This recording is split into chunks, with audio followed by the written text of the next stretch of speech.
Michael, Shawn, and the Takeover Legends, where the truth hurts, but also makes you laugh. Baby, tap in. Tap in. Don't never stop if you want to be on top. Yeah. Low bass, fat, baby, tap in. Oh, I'ma tap in for sure. Tap in. Yeah, tap in. All right, y'all, ladies and gentlemen, it's Thursday. It's Friday Eve out this mother. Yes, it is. Michael, Shawn, Eve. Jay Black here. The ovaries have not arrived. The ovaries, we're calling the ovaries. Calling the ovaries. Where the ovaries at? Where the ovaries at? Where the ovaries at? Where the clitoris? No, I was going too far. All right. Where the clitoris at? Where the glitz is at? Where the glitz is at? Where the breast is at? Where the breast is at? Where they at? Where the stress at? Where the stress at? Where they Estrogen. at? Where they at? They got estrogen, right? Don't they have estrogen? Yeah, Where the estrogen? I think that's what they got. Where the issues at? Where the issues at? Where that? Shout out to Fat Man Scoop. Scoop said he's what? coming on the show too. I hit him up in inbox. He said he coming. Where Scoop is at?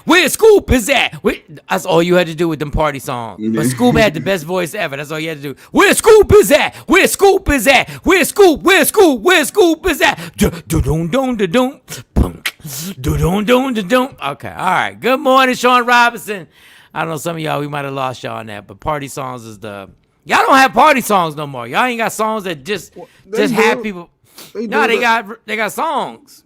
No, they got that one joint to shine a light on them. I like that. I was like, y'all got TikTok songs, so our party song. But that's a real song. That's a TikTok song? Yeah, shine but a light on them. Yeah, but that's a real song. Yeah, so Shine a Light on Them is a real song. But that was, damn. That's the only one. That was 2 years ago. They still do it.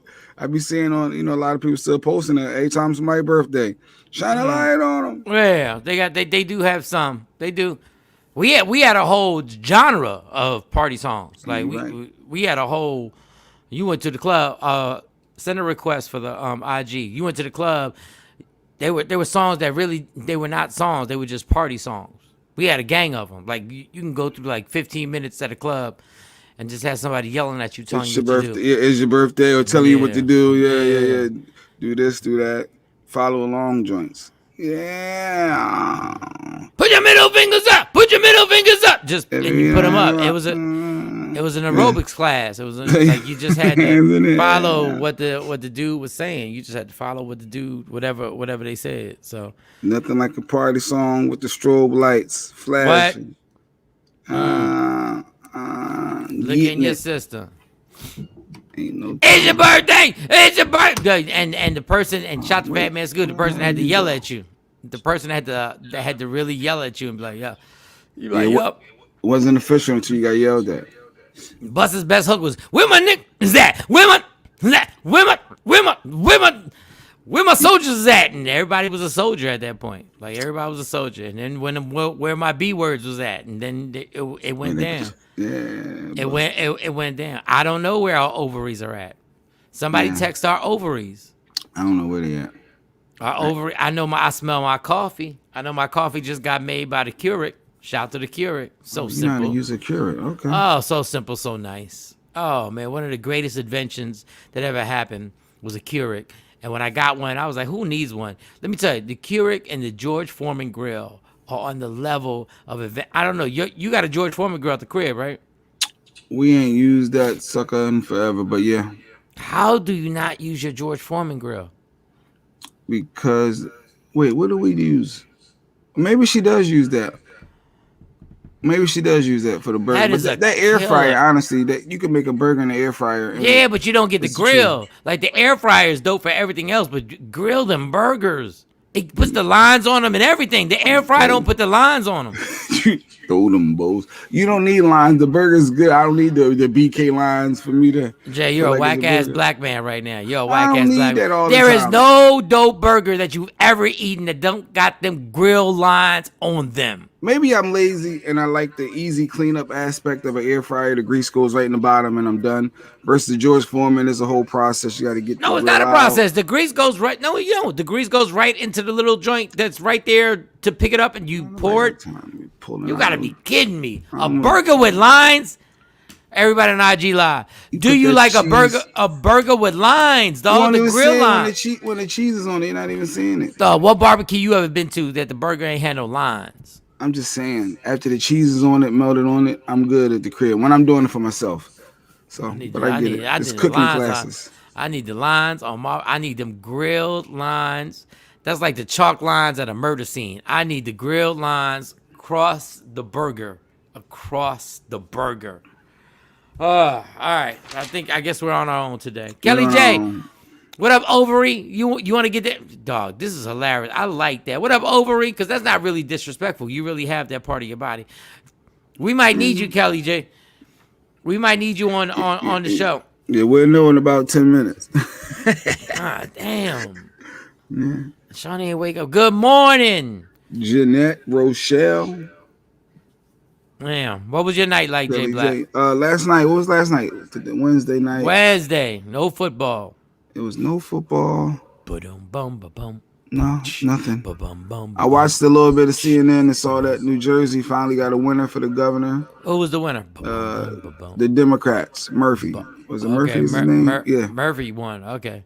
Yeah, so I know the Republicans. From the Lunatics, Murphy Lee from the St. Lunatics. No, okay, so Murphy won. Anything else? Ba-boom, boom, ba-boom. Ba-boom, boom, ba-boom. I did nothing. You ain't watch nothing. You ain't do nothing. I had physical therapy. That physical therapy would tire me out. Which I got it again this morning now, back to back. What tires you out about physical therapy? What do you mean? It's basically a workout. But what do you do?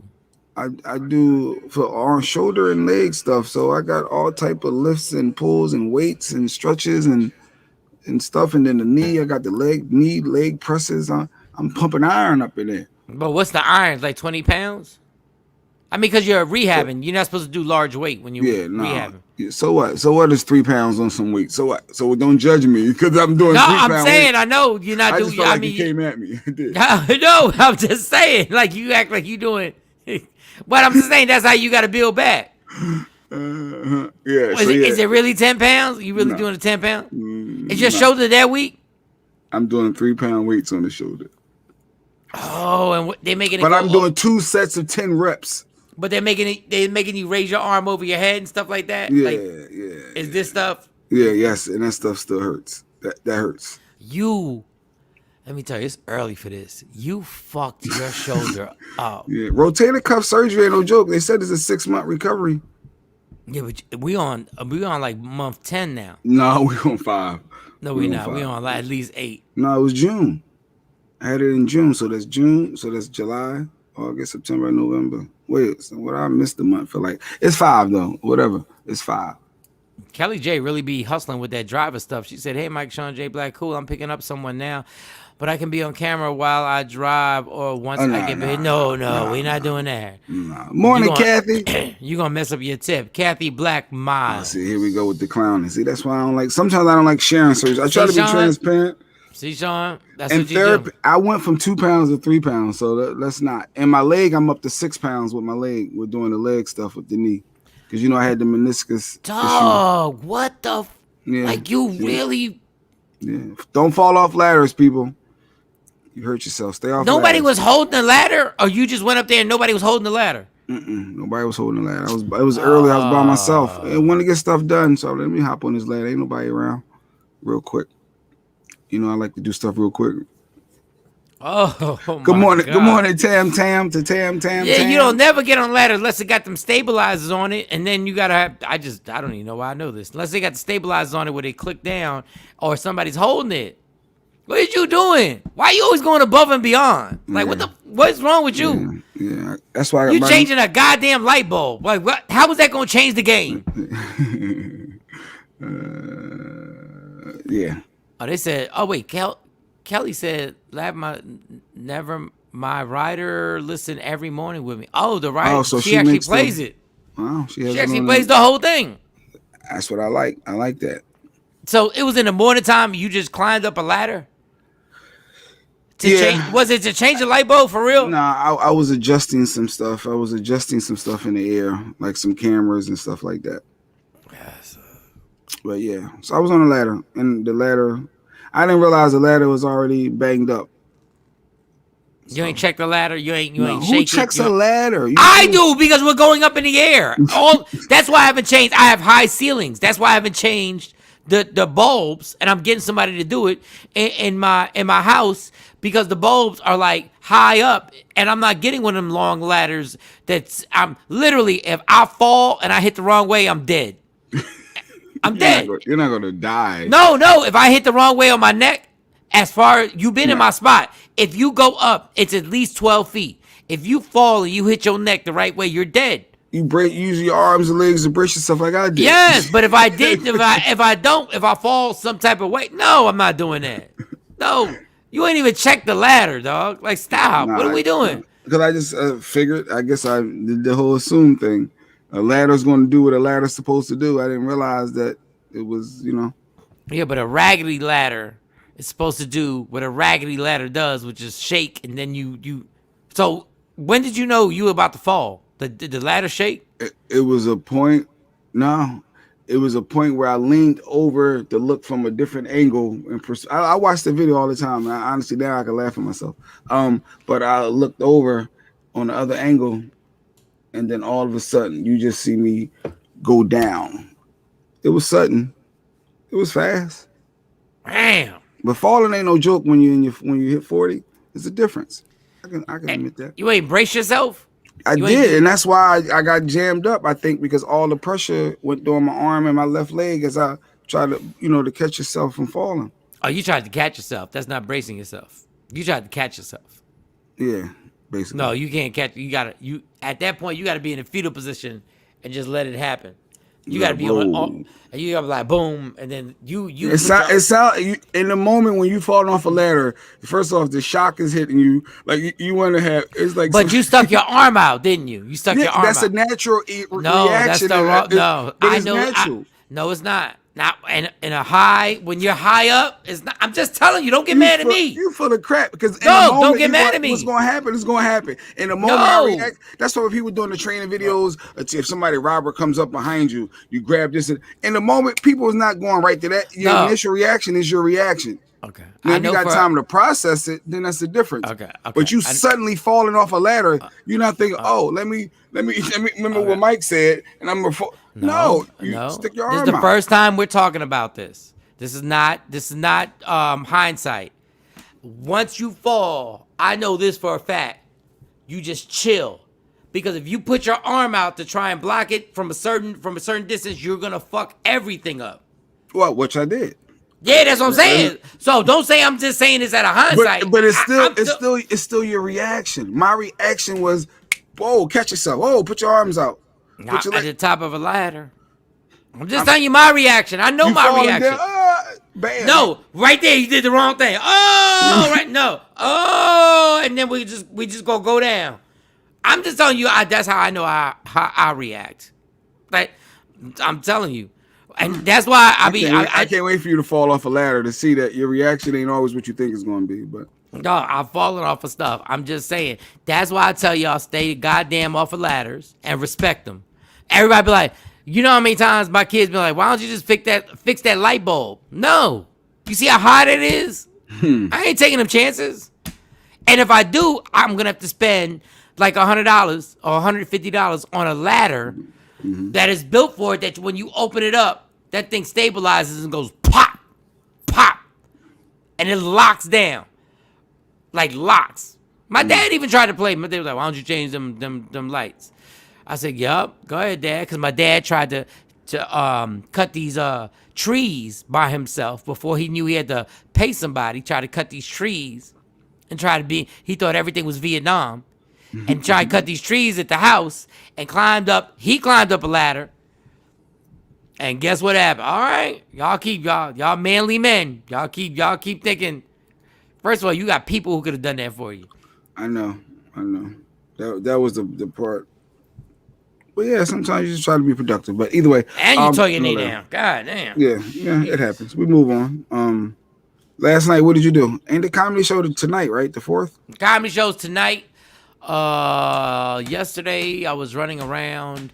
I had to go to a doctor's appointment, and the doctor's appointment was strictly for nothing. They just told me money grab. I call it money grab. They were like, if you want to keep your refills of prescriptions, you just got to go and talk to the doctor. It's a consultation. I said, okay, how much? Okay, because right now, in between jobs, I'm paying out of pocket. So how much is the visit? Like $70. Cool. Damn. Just to check the temp? Okay. Yeah, that's what I said. So when I got there, I said, how much is this going to be? And they were like, $70. And then we don't know. Nobody knows. Nobody knows. Nobody knows. And I told the ladies, she's not doing anything. We're just having a conversation. Like, she's not doing anything. You feel like she's not. All I'm doing this for is so you guys will keep refilling my prescriptions. That's all. Nothing's happening. Nothing's happening. I'm not sick. I'm fine. That could have been virtual. You probably could have got a virtual. Like my wife be doing them virtual things. For I should have. And then I went in and the doctor, she's always nice and can't pronounce her name. Ropani. I think it's Ropani. Yeah, they got you though. They played you. So when we get done, I say, Dr. Ropani, how much is it going to be? I'm paying out of pocket. How much is this going to be? Talk to my people. I don't do it. And I said, no, Dr. Ropani, we ain't do nothing. But Dr. Ropani, all we did was have a conversation. It was such a scam that Dr. Ropani was like, do you want to get the flu shot? And I said, I don't think I should get it here. I think I should get it at Walgreens. She was like, yeah, you're right. You shouldn't get it here. She even knew they was jamming me up.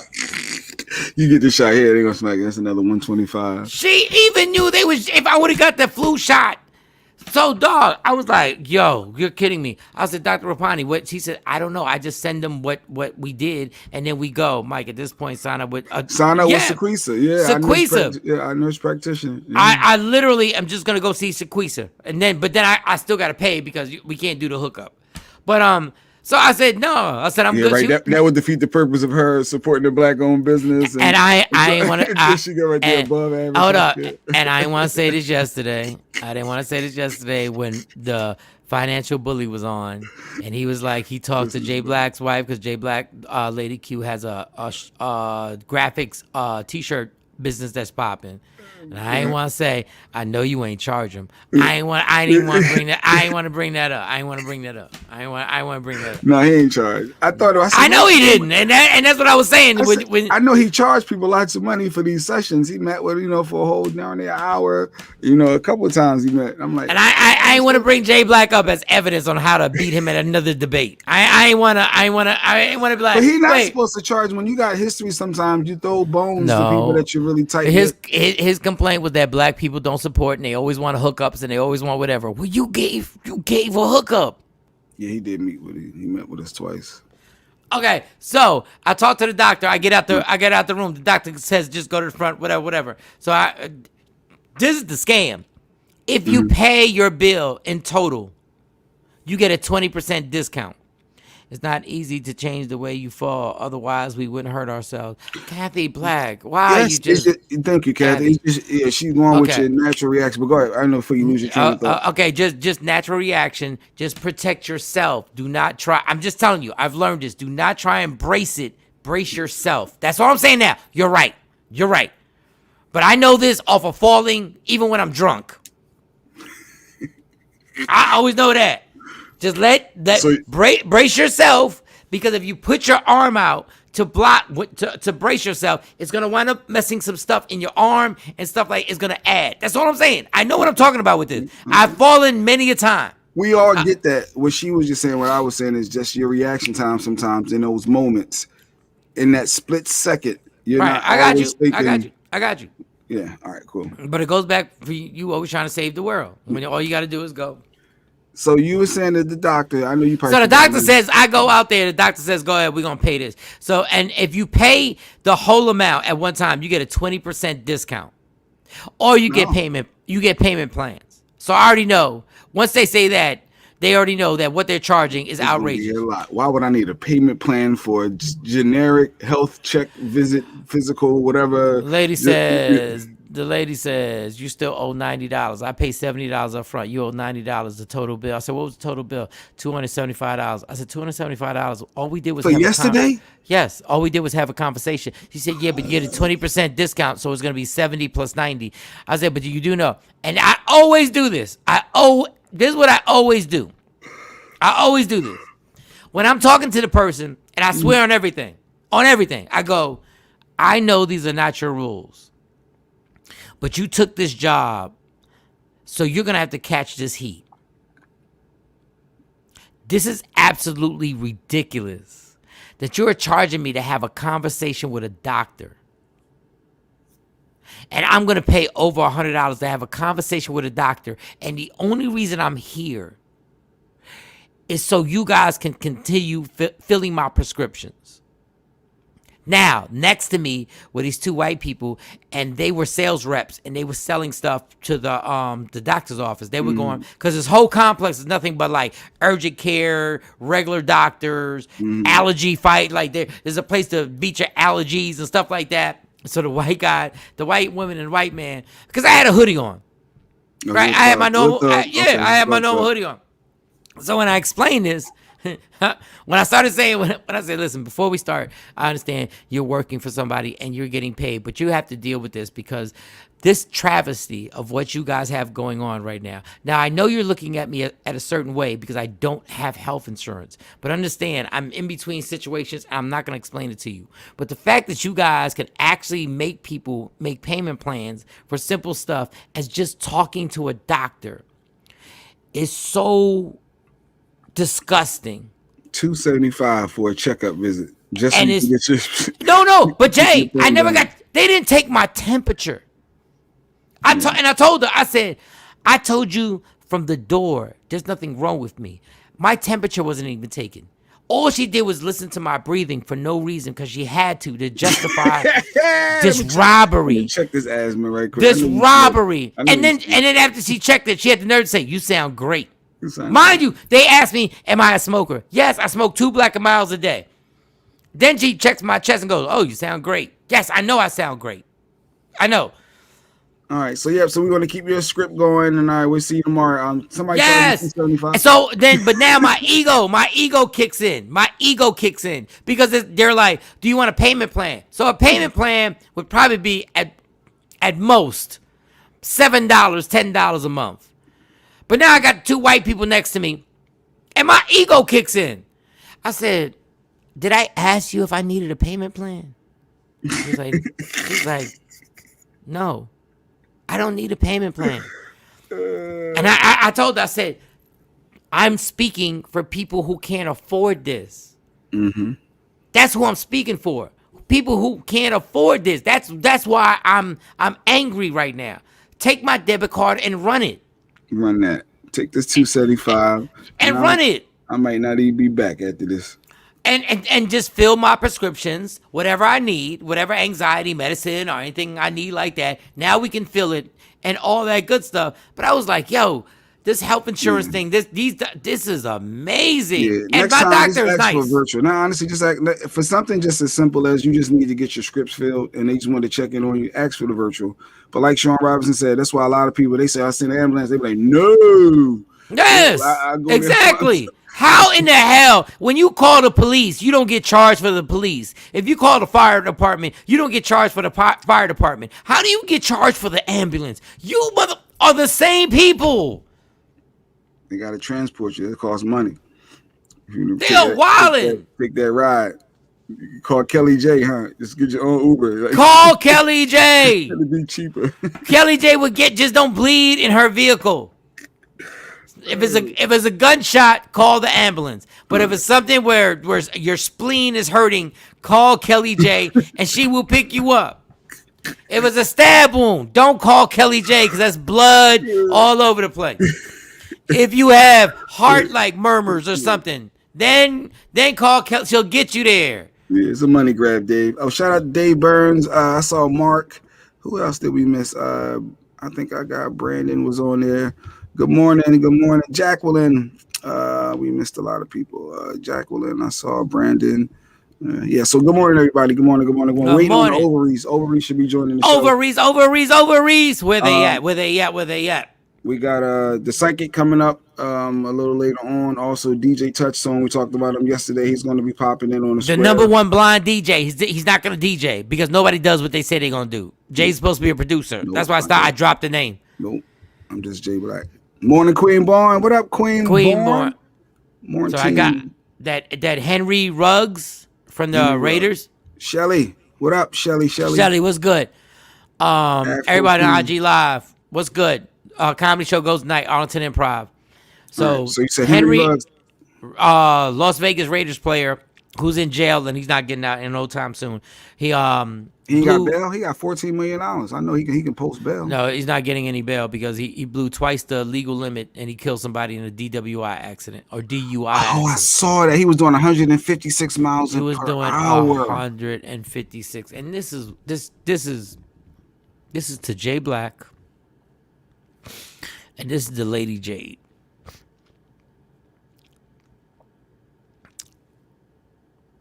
You cats, what up, Q? You cats literally drive. Who's on there? DJ Q on IG. That's my man. What's up, DJ Q? He talk about party songs. He knows about party songs. But go ahead. All you people driving excessively fast. It takes one mistake to die. And I don't know why y'all still do it. I don't know why y'all still dip in and out of lanes and claim y'all love your family and love your kids. I don't know why y'all still doing close to 100 for no reason on the highway. For no reason. No reason. I don't know why you're doing it. And I'm subtracting the alcohol from this, and I'll get to the alcohol. Why are y'all risking your lives just to get somewhere?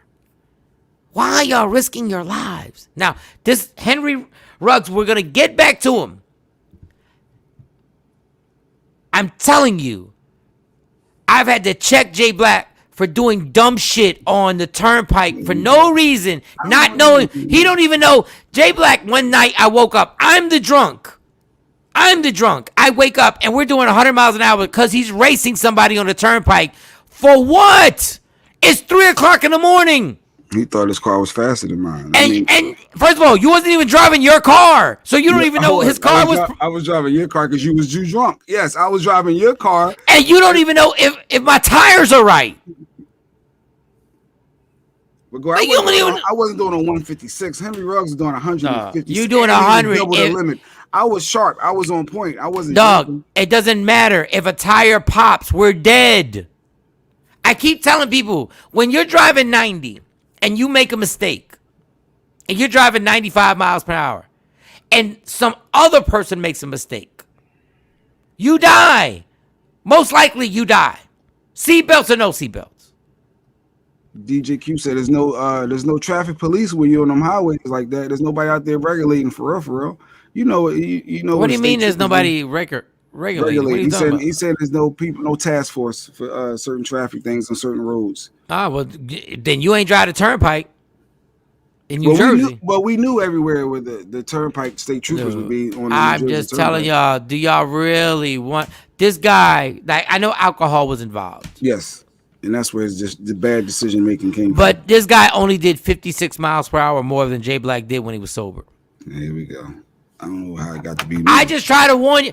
I say this as a friend. Stop. Great, thanks. No, great, thanks for real. Like, stop doing this shit. Like, one mistake by somebody ends a life. Okay. Like, one mistake. Speaking of the Raiders, they just released. Yeah, I know. That's what we're talking about. Yeah, he lost his 14. He had a $14 million contract. He just signed in 2020. Stop. He had $9 million guaranteed. He got up front. And now all that's over. He's behind bars.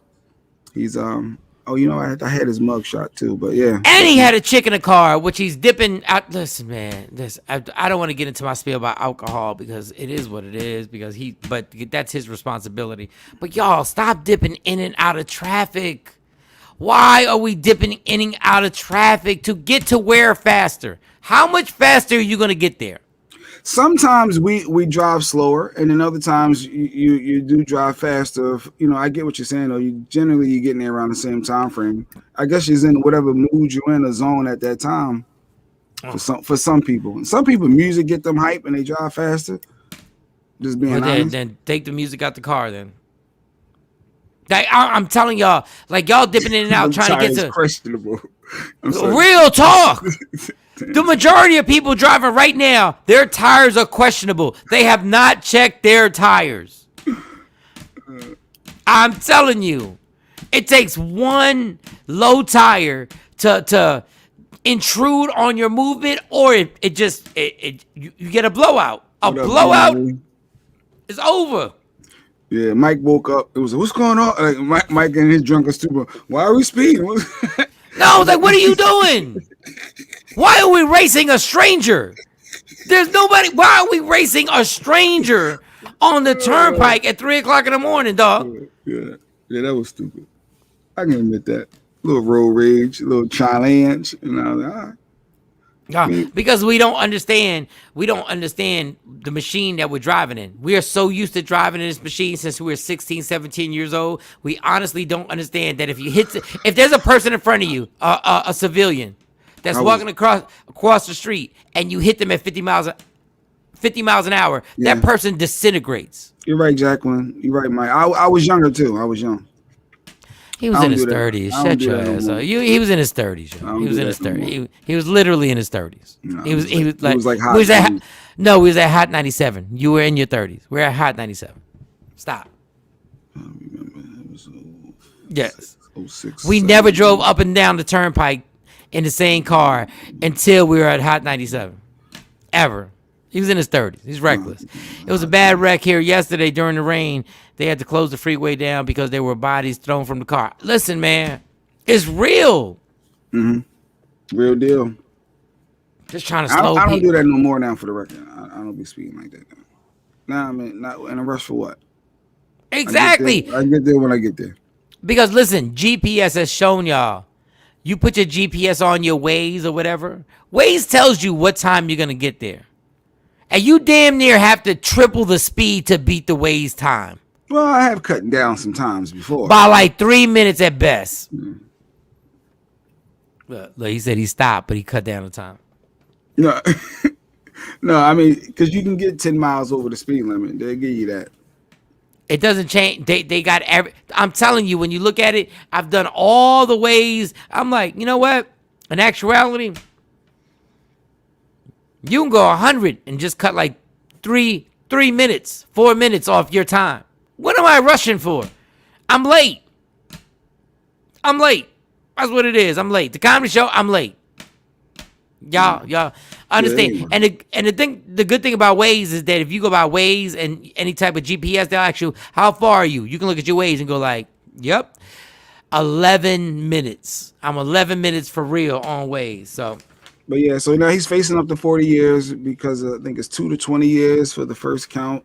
And then because he murdered someone, that's more years, and then jeopardizing his fiance or wife that was in the car with him. And she sat there while he was doing $156, and she ain't said nothing. Or maybe she was drunk too. Who knows? But you know how hard it is to tell y'all dumbasses to stop. Stop with the y'all, because I mean, y'all. You've been part of those. You've been part of that. The y'all. Can you imagine if you'd have told him, yo, slow down? I believe if they had audio in that car, if they had audio in that truck, I swear she'd be like, yo, slow down. You're doing 156. You're doing NASCAR numbers, dummy. Yeah, 156. That's NASCAR. That's a bad NASCAR driver. Yeah, he had a nice Corvette. I mean, I'm sorry, I'm on the phone. But I don't think it was a Corvette? Was a Corvette? Yeah, his car was dope. It was dope. I mean, when you got 14 million, I mean, of course you're going to have, a nice little sports car as well. Just drive. You was going home to get some ass. You was about to but no. But then it's back to and I'm not going to get into the whole alcohol thing. This is what is to be expected when you sell alcohol in this country the way we sell it. But ain't nobody going to listen to me. Drink responsible. control yourself. Ain't nobody gonna listen to me when I say put the breathalyzers in the cars. If you had a breathalyzer in his car, he would have been forced to get an Uber or a Lyft. He wouldn't have killed somebody. The car wouldn't have started. In the NFL, they give you that for free. They have you the free ride shares or whatever. They pick you up. You ain't got to worry about it with the NFL. But once you get drunk and your car is out there, it's a wrap. You're not calling Lyft. Yeah. I'm saying if you had the breathalyzer in your car, this person would be alive. Because the girl was, his fiance or whatever was probably drunk too and couldn't breathe out. But let's just say she was sober. He can't start the car. Why won't y'all listen? Why won't y'all listen? These people could be alive, and this young man, who I can call a kid because I'm 50, would still have his life. He's 22. He's only 22. He's my son. Yeah. He would still be alive if y'all would just put these breathalyzers in these cars. Do you know how many people? Worse, they said the car that he hit, the lady was still trapped inside as was on fire. Like it's crazy when you hear the story about how tragic that death was with that. So yeah, she couldn't get out. She couldn't get out. She felt she was burning up and couldn't get out, and she knew it was about to happen. I couldn't imagine. But this is what I'm saying. God. Yeah, what? Yeah. It is so. But forget he's a rap. You know how many other people are going to be a rap because they just won't put these in the car? Because people be like, I don't want it in the car. You know why? Because I want to drive tipsy. I know I can drive tipsy. I want to drive tipsy. Now, a lot of people are guilty for that. They buzz them saying, I can make it home. And that's something a lot of people are guilty of.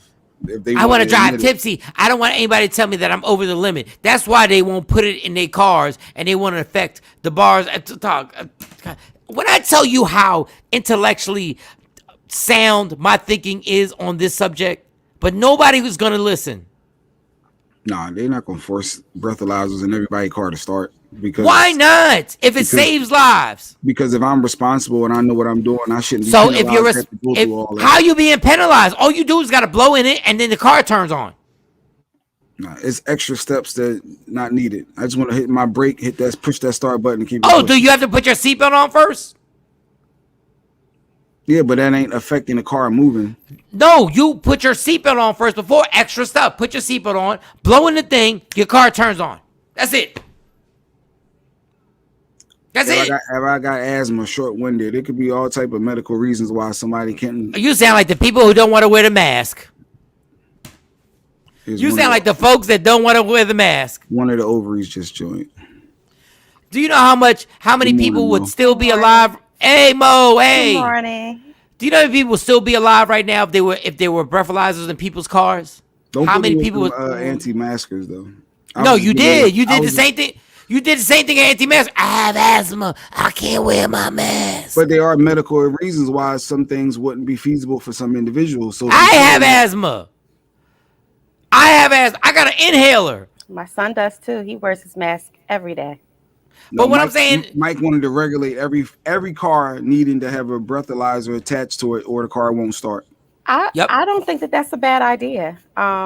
Especially seeing some of the alcoholics in my family. I don't think that that's a bad idea. I have a family member who's had like 3 accidents.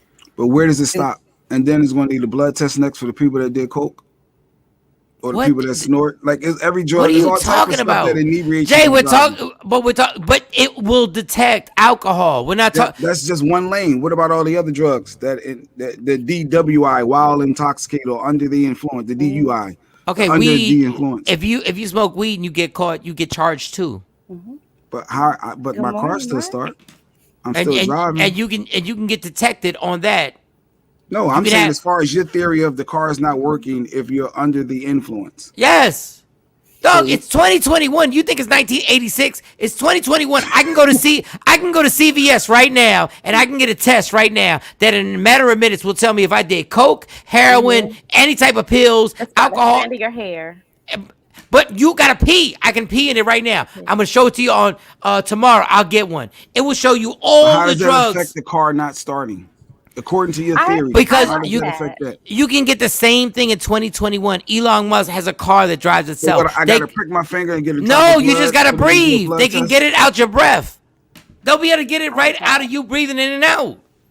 There's so many drugs that you just can't breathe and detect that somebody did acid. All right, well, how about this, Jay? How about this? How about we focus back on this? Stop. Okay, well, how about this? The alcohol. How about we save like 50,000 people from dying? You good with that? Okay. Now, from that aspect, you're saving a lot of lives. Based off, okay. So if you're over the legal limit, you can't drive until you wait another 2 hours.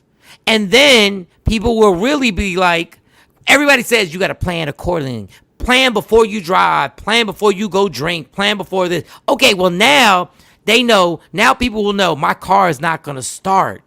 So I better grab a lift to there and grab a lift from there. That's all I'm saying.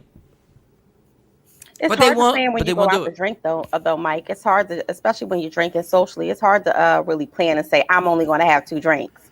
Because when you're drinking socially and you talking, you really lose count of how many drinks you've had. Of course. That's a great idea. That's a great idea. Let me tell you how full of shit everybody is. If you put a DUI or DWI, I said this yesterday, Mo, and you're here. If you put a DUI or DWI stop in front of any sports event, you will literally get thousands of people in jail that night. They do it sometimes in Philly. And they never do it. Stops. Yeah. But they never do it outside the Cowboy games out here. No. And everybody's drunk driving. So when everybody's like, oh my God, this is so bad. Did you drink and drive? Everybody leaving the Cowboy game, which is close to 100,000 people, are tore down. You're right. Sean all the cops he like it, but some of those Lyft drivers, they fail them tests too. Dog, I made a Lyft driver stop for real. I got the video. I never posted it. I still got the video on my phone. I said he got me to the airport. And I was like, dog, you need to go home. I know what a drunken swerve is. I know that swerve, but I had to get to the airport. I nodded off. So yeah, no. I hit him with the yo, Playboy, you good? Yo, yep. And I had the phone. Yo, you good? I ain't good. He was real foreign. I don't even know what he was. Like honestly, like take that for what it was. I don't know if he was.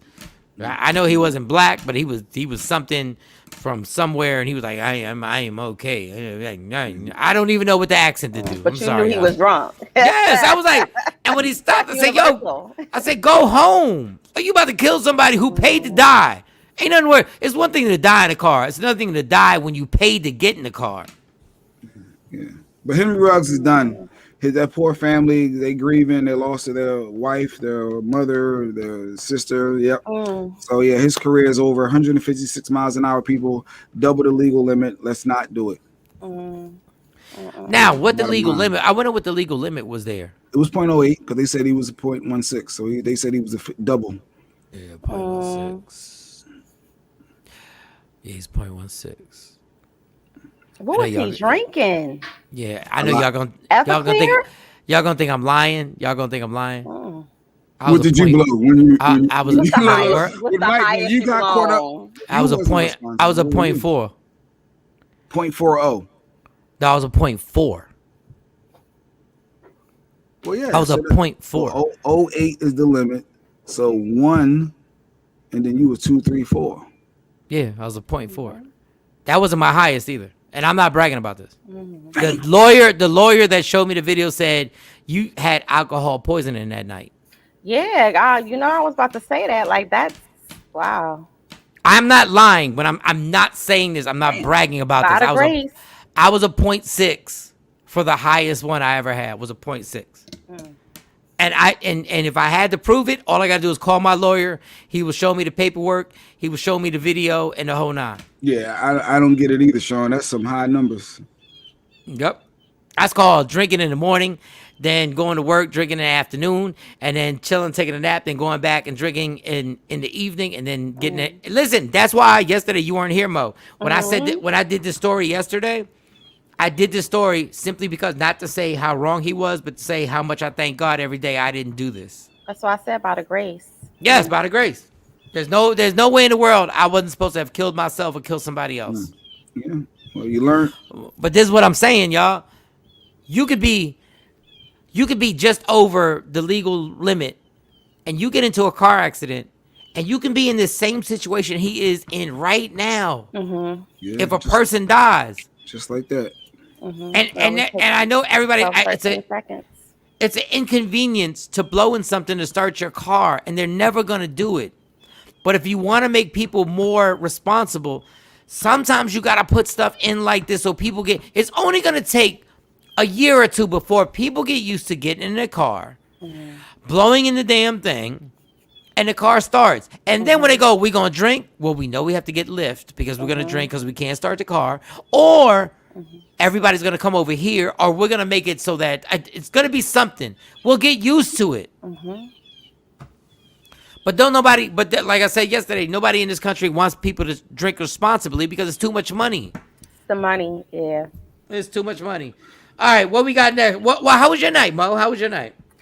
It was interesting. Interesting, but good. Do you want to tell us, or you want to keep it to yourself? What was his name? Do you want to expand on that? There was. Good. Oh, Mo, get on here. There was no warm body next to me. Okay. If that's what you're asking. Yo, who has got the lively ass bird behind them? I was gonna ask. Oh, y'all hear that? I was going. Where do you live? My neighborhood chirping, huh? All right. No, do you have your window open? No, it's closed. No, it's closed. And you can hear the bird. I can hear that. Like that's major. It sounds like you have a bird, like a bird's nest next to you, like next to your window. So you're not gonna let us know what happened, or what was it something? I mean, we're not saying you caught a body last night. We're just saying was it something that happened? But if you don't want to talk about it, we ain't got to talk about it. I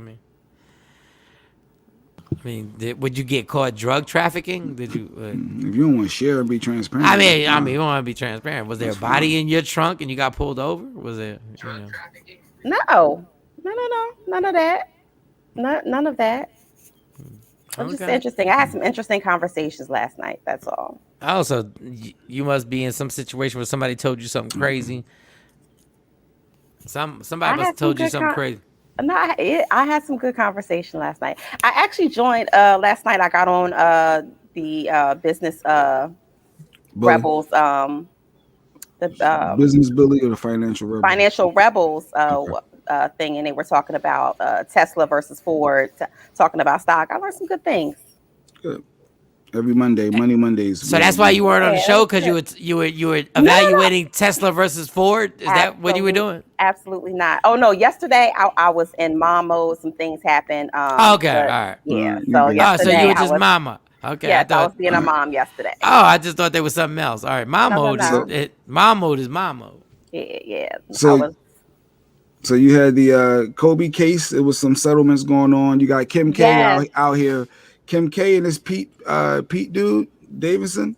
It seemed like that's official. They went from kissing on Saturday Night Live to holding hands to now she's in Staten Island with him yesterday. So and Caitlyn Jenner saying OJ did it. That was in the news. You got those? Yeah, that's a whole problem for me. Which one? The Kim K? Well, Caitlyn Jenner. First of all, I have a huge problem when people come in decades later and say, "I remember so and so told me this," or "I heard this." Where were you at the trial? Where were you when all of this was going on? Like, cut it out. Yeah, but what was Bruce Jenner? What was Bruce Jenner gonna do at the trial? What was he gonna do? Yeah. But Bruce Jenner wasn't gonna do nothing. What he gonna do? Because Caitlyn wasn't there. Bruce was there then. Bruce was there. What is Bruce gonna do? Technically. Bruce was there. Like, what are you gonna do? Ain't nothing you gonna. But I will tell you this: with the Kim Kardashian and Pete Davidson, two things. Number one, being funny is a superpower. It is. Being funny can literally make a vagina wet. It can. And can make you look harmless. And you're like, you know what? I've been dying to just have fun and have some drinks with somebody and just have a good time. He cracked me up, bro. He is so funny. Now, I don't know if this is real. I feel like this has to be. I feel like this is something for a movie. What up, and I feel like they're setting it up. But I will say this: with Kim Kardashian. Now, being funny is a superpower. Kim Kardashian has a literal. There's a complex where you have when you're always trying to save people. And Mo, you're the therapist. There's something where you're always trying to save people. Yes, and she may be a natural empath, you know. So she might be someone who absorbs other people's energy and feelings. So she might be that person drawn to people who she feels like there are projects or that she feels like she can fix. So Jay don't know this, but if you think Kanye got some stuff going on, Pete Davidson got some stuff going on. When it comes, it's like Pete Davidson, his dad was a firefighter who died in 9/11. He had this one movie that's on Netflix. God, I wish I could remember the name of it. Damn, it was so good. But damn, it was funny. But man, the darkness that was in that. But he has trauma. He has a trauma-filled life for sure. He does have a lot of things going on. And he got a lot. Maybe Kim K is attracted to him because she feels like he's I don't want to say project, because I don't like to say that when you're talking about emotions. But maybe she does feel like, you know, I can fix you. No, and it's weird. It's not weird. God, I gotta watch these words that I'm so used to using for the 90s. People who are yes. If you are an empath, you are definitely drawn to people who you know, are going through some type of emotional trauma, and you attach yourself to them. And sometimes people who have trauma themselves attach themselves to other people who have trauma. The singer Ed Sheeran has a song. He has a song called Save Myself. And the whole song is based on his addiction to trying to save other people and giving oxygen to people that can already breathe. Dog, that line right there, Ed Sheeran said, I've been giving oxygen to people that can already breathe, is crazy. But if this is real, it's real.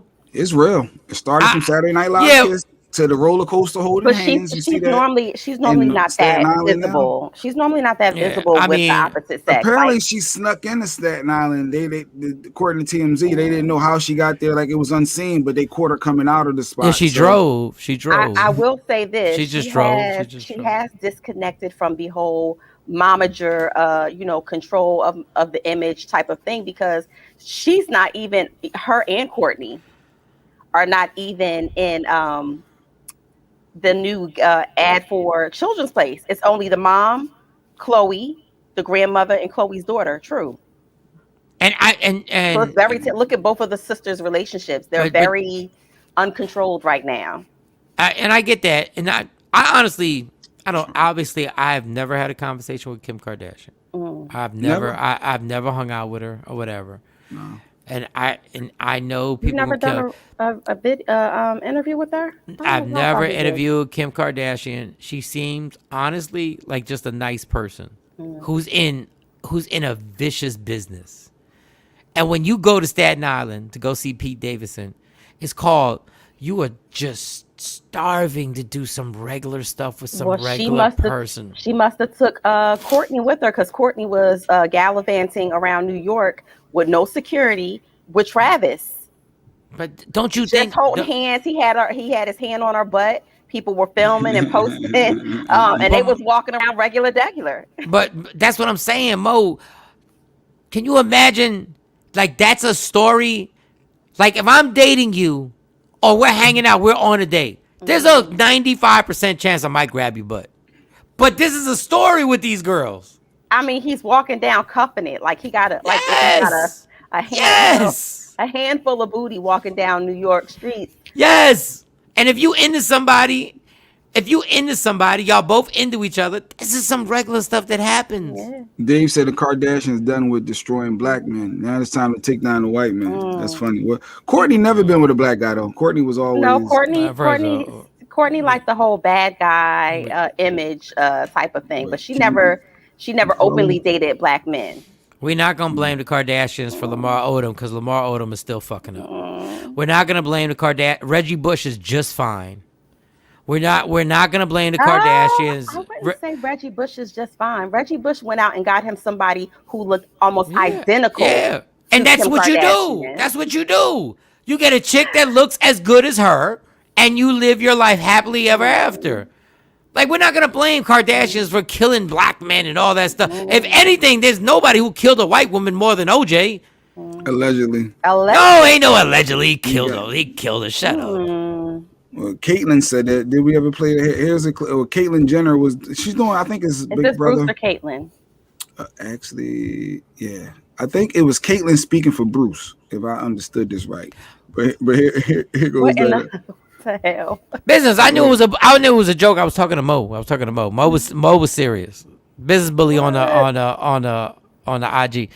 No, I knew that was a joke, but Mo, we just can't keep blaming the Kardashians for killing black people. Like, stop. Like, stop. Yeah.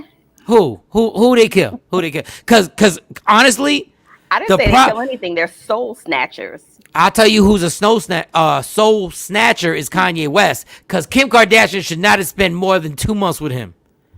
Kanye West is a dog. Like that's a lot. But I give him credit. He fought through it. But I just think these girls want to do some Blake Griffin is fine. Well, Blake Griffin is French okay? French Montana. He's fine. French only dibbled and dabbled in that. He didn't really submerge himself into that. How about Ray J is fine? Everybody's fine. Those were different types of relationships. They weren't permanent. So who did? So give me the relationships that they did. Their public relationships. Yeah. What's the guy named who played who she married first for like 72 hours? Chris Humphrey. Yes, he's still worth $30 million. We ain't talking about financial ruins. We're talking about mental, emotional. You don't know where the hell. You don't know which way it's up. Yeah. He got married. He got to have sex with Kim Kardashian and got to bounce out. He's not even in the league anymore. Yo, Reggie won the Super Bowl and his mom. She is out. Listen, man. I think I say he wasn't winning, but he definitely was touched. Who was touched? I said he was definitely touched by the Kardashians, meaning like Reggie left out of there and he went and found somebody who looked basically like a replica of Kim Kardashian. But he happy. That's odd as hell to me. Jay Black, you got footage of his wife? Wait, Mo. Everybody got a type. Everybody has a type. No, there's a such thing as a type, and that's like a direct prototype of Kim K. She was actually prettier than Kim K, if I remember correctly. But it's a type. Like, you got a type. What's wrong with that? Everybody has a type, but I'm not going out and looking for somebody who broke my heart. Looking for somebody who looked just like the person who broke my heart. That's what I'm not doing. Jeez. Go find Reggie Bush's wife, yo. Because the extremeness, the extreme.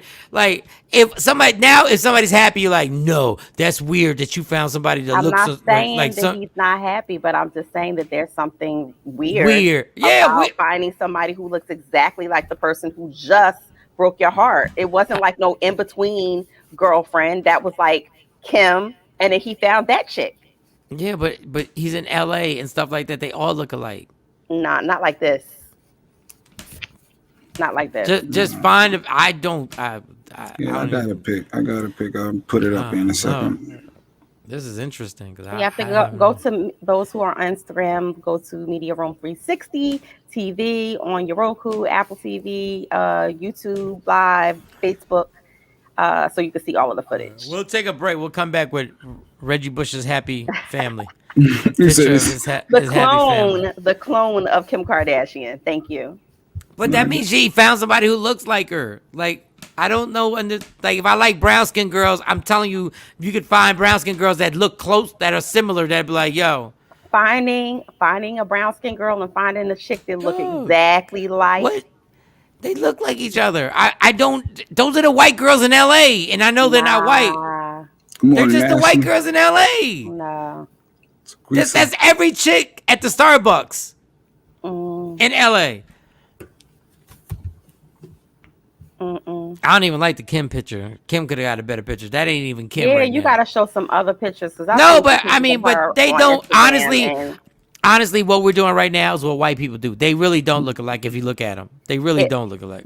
That's uncontoured Kim. But if you see some pictures of her zhuzhed up, you're gonna see Kim K all day. That's like who was it? It was Sanaya Lathan and like Holly Berry, white people are like, look, they look alike. That white man dated them both. They look both alike. They look both alike. They really don't look alike. I understand what you're saying. That's a bad picture, like side-by-side picture. I've seen other side-by-side pictures, and I'm telling you, Kim without any makeup and pre-surgery on that nose. How could you not tell who Kim is? Kim is I right. Said I'm talking about Shaquisa. I know Kim. They do resemble. They definitely do resemble. But you can tell Reggie Bush resembles a black.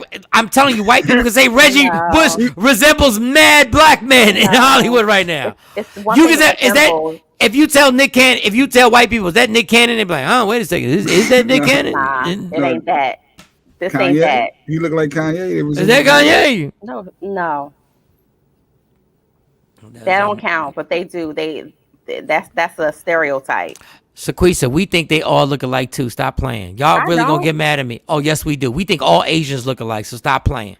Stop playing. The difference between somebody who's Squid Chinese Games, Squid Games. Stop playing. Yeah. I know the difference between Korean features, Japanese features, and Chinese features. Okay, the majority of people, Mo. Mm-hmm. The majority of people.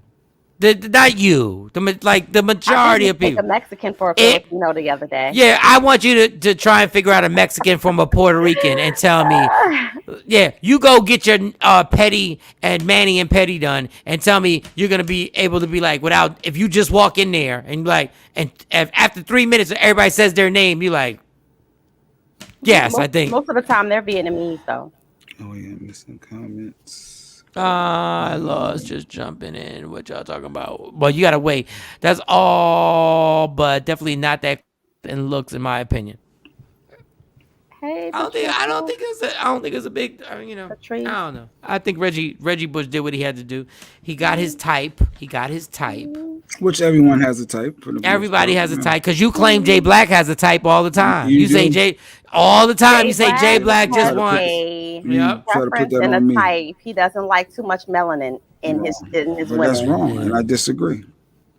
And that's what the track record reflects. So if Reggie Bush has a type, then y'all say he's weird for having a type. That this one thing to have a type. I just think it's weird that she looks exactly like.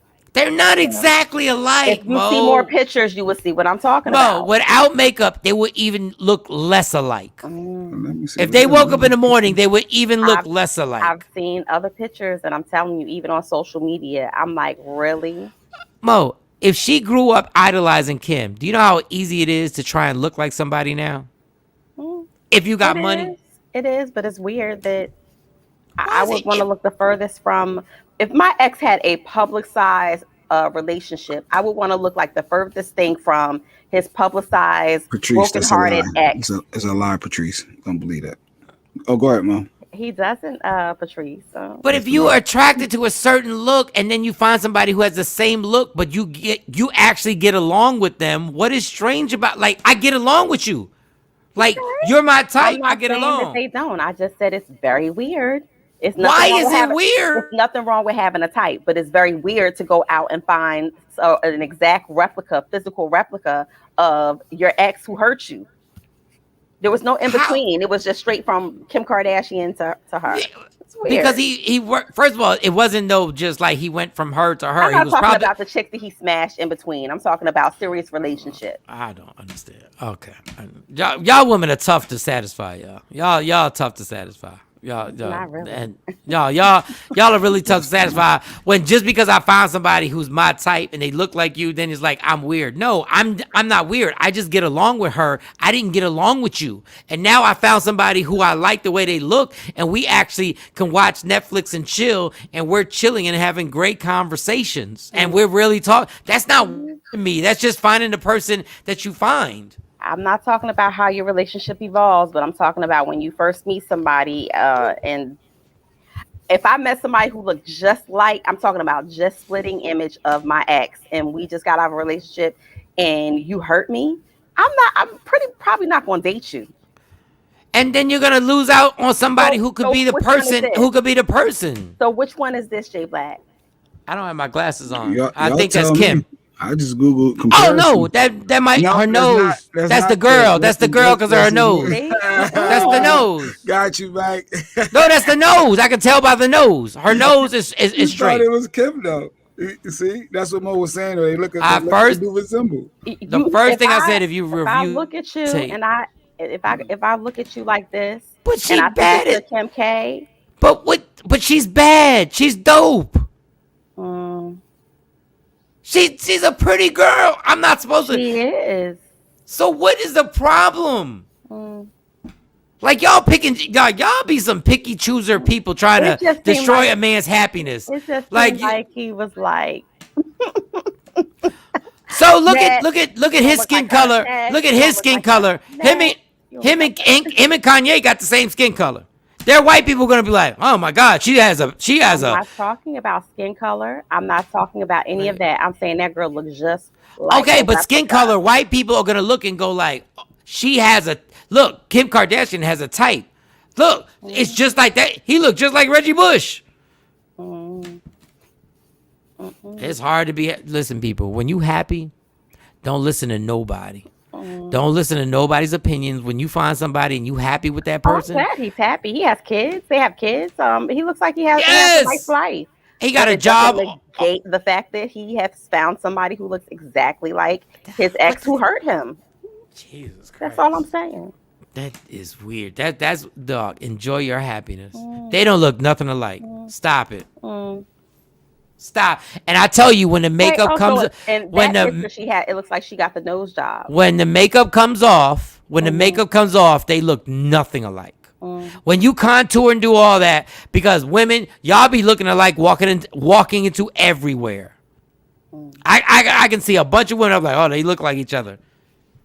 They don't look nothing alike on that. Not in that picture. And why is it? But this is what this. I'm gonna let it. I'm not gonna beat a dead horse. If you're happy, dog, when you're happy and you find happiness with somebody, I am glad that they found happiness. And then when people say it's weird, and it's not weird. I'm talking about them first getting together, but whatever. Tomatoes. Yeah, it is. It is. Thank you, Jonesy. Miss Jones is on here and brought a mother badge. Hey, Jonesy was good. Trying to talk sense. I'm peaceful. Jonesy was good. Jonesy wouldn't go out and find somebody that looks just like her ex either. I'm not gonna speak for Jonesy, but Jonesy had a type. She had a type. There's a difference between having a type and going out and finding somebody who looks exactly like somebody who broke your Because damn heart. sometimes you can find a type and you can find a type. You can find a type and then you can really find somebody who's like, God damn, I don't even know why I like you so much. Yeah. Black women just be hateful when black men find love. Hateful. Listen, Black women be hateful. He found He's somebody, weird. but the bitch looked just like Kim Kardashian. Yeah, and now you call him now you called her a bitch. Why? Why you call her a bitch? Why you call her a bitch now? Why you call her a bitch? Why you call her a bitch? She ain't do nothing but make that man happy. Why you call her a bitch? Women understand what I meant by that. How do I thank when people buy a badge? How do I press the button? Because I want to thank. I don't think you can. I think you could just hit the like, something. and then on your side, wherever they purchase the badge, you hit something. Well, thank you, Jonesy. Sequisa said she ended the date because the person chewed like her ex. Oh, Sequisa.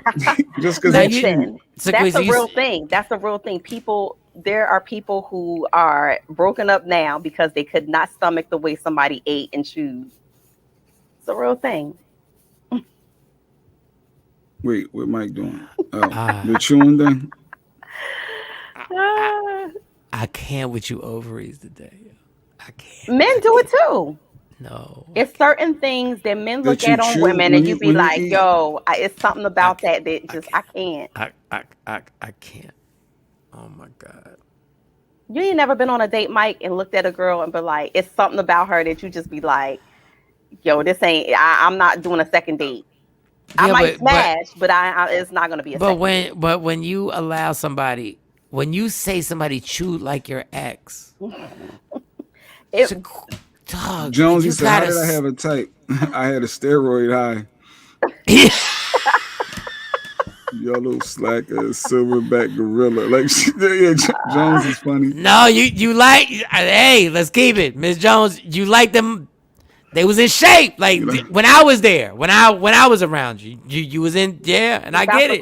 About the quarter off that chest. Yeah, that's why when I'm out in them streets, when I was out in them streets, I just dealt with like sevens. Like you ain't have to totally be in shape. Like I like the little pouch. I like the little pouch popping. My brother's philosophy is that you smash 8 to 10s and you marry 6 to 7s. Yeah, I've been saying that forever. You marry 6 to 7s because when they get dressed up and they get nice, they're an 8 or a 9. And sometimes on the wedding day they can be a 10. Like that's how that is the safety one. Like if you get them off the door, if they wake up a 9, oh, I'm not messing with you. Like if you get out the bed and you're a 9, no, I'm not playing with you. But why? No. That's too much pressure. That's too much. That's why is too it much pressure? If you love each other, what's the problem? No. Once we wake up the first time and I'm like, this chick ain't got, and she's a 9. Nah, that's too much. That's too much. I probably wouldn't even approach you because it's too much. It's too much. Yeah, I know. No, I'm just saying. Like y'all talk about women, but y'all talk about women. No, but I don't hold it against other men who are dating 9s and 10s. God bless them. They can deal with that pressure. I'm good. I'm good. Like I don't tell them not to do it. I just know what I'm built for. Maybe not a 6. Okay, I'll say a 7.5. It's somebody who wakes up in the morning time and is pretty. And then when they get it popping, when y'all decide to turn it on, then y'all like a 9, close to a 10. But it's hard rocking because 9s and 10s are different. They different people. 9s and 10s are different people. Expectations, high maintenance. You can't take them nowhere. And it depends on what. Okay. This is a good conversation, y'all. It depends on what the 9 or 10, what your 9 or 10 is. Now, if you just have, some women just have a cool body, but a beautiful face. Cool body with like an okay face. body. So it's a cool body. Couple of bump scars, stretch marks. Well, not bumps and scars. Just a cool body, not a slam dunk. Just a cool body. No, just a nice. A little round. A little round. Just a little round. So a little roundness deducts points. Be clear. What the hell are you talking about? Just a little roundness in the ass. A little round. He's saying you don't need the cow. You just need a we love it. We love the cow. I'm saying what I'm built for. I'm saying. So you smash the boom boom boom cow, but you won't. Okay, we'll smash everybody. We'll smash everybody back in the day. We'll smash everybody. I'm trying to figure out this whole mathematics that y'all talking about. Okay, the beautiful face and the okay body is cool. Miss Jones bought another badge. Wow. And nice. Thank you, Miss Jones. Thank you, Jonesy. Because she already know what's about to happen. So she already know where this is going. I'm gonna be able to pay her back. Okay. All right. Keep going. So then you have the woman who has a cool face and amazing body. Okay. There's always a give and take. Like the face is like it's like a 6. But the body's like, bam! Her face struggling, but her body on point. I don't want to say face struggling. Let's say a 7 face. It's not a struggling. It's not a struggling face. It's a nice face. Now, then there's the woman with the beautiful face and the body that's That's a lot of pressure for a little dude like me. But what if she got a sparkling personality? I get it. Got all of that. But it's going to come with high maintenance too, though. I know Tam said something to me about it, but it literally, when you look like that and act like have that, you have high expectations because you know every guy's throwing everything at you. You just have the poor thing can't wear. Like we go to the gym. Oh, I go to the gym. You got the pow, but I ain't got the pow body to compete. Like I don't have the chest and everything like that. It's like I can't. Like I know I'm not built for it. And I know that I just know I'm not built for it. I'm 5'7", 165 pounds. I'm not cut up or nothing. And you got a beautiful face and a pow. That's a lot of pressure. That's a lot of pressure. It's true. So where's the pressure? Yeah, I can't even. She likes the residual, the love handles on you. She like that you could take your shirt off in front of her, and she get money with it. So what's the problem? I can't even protect you. Like I gotta have a gun on me to protect you from these damn savages out That's here. what you got a hammer for. Action said he need a couple bullet wounds. He wants a 1 to 2. Action need bullet wounds. Now y'all cats be talking about y'all need bullet wounds. I don't need bullet wounds. I actually saw a woman with a bullet wound. And why does that was traumatizing? Stars gotta mean that they 2s or 3s because they still could be. I mean, that just means that they done live. They body they done been through some things. I'm not mad at stretch marks at all. I'm not mad at stretch marks, C-section marks. I'm not mad at a little bit of cellulite, not the crazy cellulite, a little bit of cellulite. I'm not mad. But I'm telling you, if you a bad, okay, let me just say it because it just sounds better. If you a bad bitch and you a 10 on the face and 10 on the body, Michael Shawn ain't built for you unless I'm worth $100 million. I can't. Don Pay said it too. He couldn't trust a girl that's a 10 with all that and like it's too much. And that's crazy because that means that the pride I take in my face and my body, that's you're gonna penalize me for that. I'm not penalizing you. I'm gonna be single because I gotta half-ass it to catch somebody because you scared. No, but I'm not penalizing. I'm penalizing myself. I'm just telling you what my limitations are. I'm just not built for it. That's it. There's too much work. Like honestly, if y'all talking about women being complicated, men are complicated. No, I'm simple. I know my limitations. Like I know, like I would love, like, and maybe if my career got to a level where I was like, my insecurities got a little, cut down. Like, look at Kevin Hart's wife. Look at Kevin Hart's wife right now. Kevin Hart's wife is pretty, right? Pretty. She has a nice body. That's my speed. No disrespect, Kevin. No disrespect.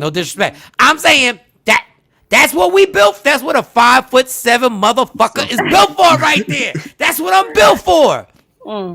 I can't listen, man. I'm just telling you that is the perfect example. Our psychic just laughed. I see him in the waiting room, by the way. We got our psychic coming up. I see him over here laughing at equally yoked, Jonesy. I gotta be equally yoked with these bitches. I'm sorry, I shouldn't have said that. I said with these women, I gotta be equally yoked. I gotta know. Like in all reality, like Jonesy's comment was that at least Mike admits that other dudes will make the chick think she's doing something wrong. She's not doing something wrong. Yeah. Like, let me tell you, whack dudes. Whack dudes are dudes that make another woman feel like they did something wrong by having a dope ass body. Like your asses are like, oh, why you wear that? Why you wear that because you can wear that, because your body should wear that. When you go to the gym and your body is popping like that, guess what? You should wear that shit. You should. And you need to be with a man that can walk right next to you and be 1,000% secure in what's going on. Like, yeah, you see what it is, and anybody wants smoke, I got smoke. I don't want smoke. You don't want it. So you're not dealing with a Ruby Rose type of face. You don't want to deal with somebody. You don't want that pressure. Nah. Until I get my stuff right now. If I get my stuff right. Oh, because at the end of November, you taking your shirt off. I'm taking my shirt off. Now, if I get my stuff right. Taking his shirt off. Jones says as long as he tells her the truth up front and don't make her dumb herself down. Yeah, another thing. Right. Don't make a person dumb themselves down. Because I'm like, girl, it ain't you. Like, it ain't you. I just don't know if I can. It's me. I don't know if I can be at the mall with you because I gotta fight everybody. Everybody. I gotta fight everybody. Like when you come to the comedy show, with me, I gotta take you right to the dressing room. And then when I'm on stage, I gotta make sure Jay Black's standing next to you. Yep, and I gotta be that. I'm watching. And Jay. And Jay Black ain't I don't want them problems. No, but Jay Black ain't 6 foot tall. Like Jay Black's down to fight, but goddamn, like every fight is a real fight. Like we gotta really fight. Mike, I think you need to leave your girl home because every time I gotta watch her, it's a problem. All right, and he goes. Jacqueline gets mad. Now she's like, that's why there are a lot of pretty ladies that are single. Because some men feel the way. We're being honest. It's an insecurity, but I'm glad that you're bringing it to the forefront, Mike, because a lot of men won't admit that they have insecurities when they are with somebody. Yes. Let's bring our. I'm gonna add our psychic. Let's add Dexter. All right, look at our psychic. Our psychic has a shirt on today. Yeah, today. Yeah.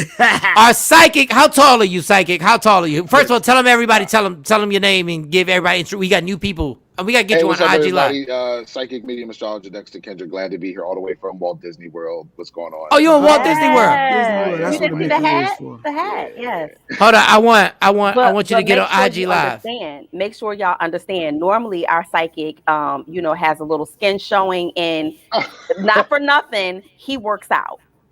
You could tell that he works out. He takes pride in his body. Wow. And I hope Thank you.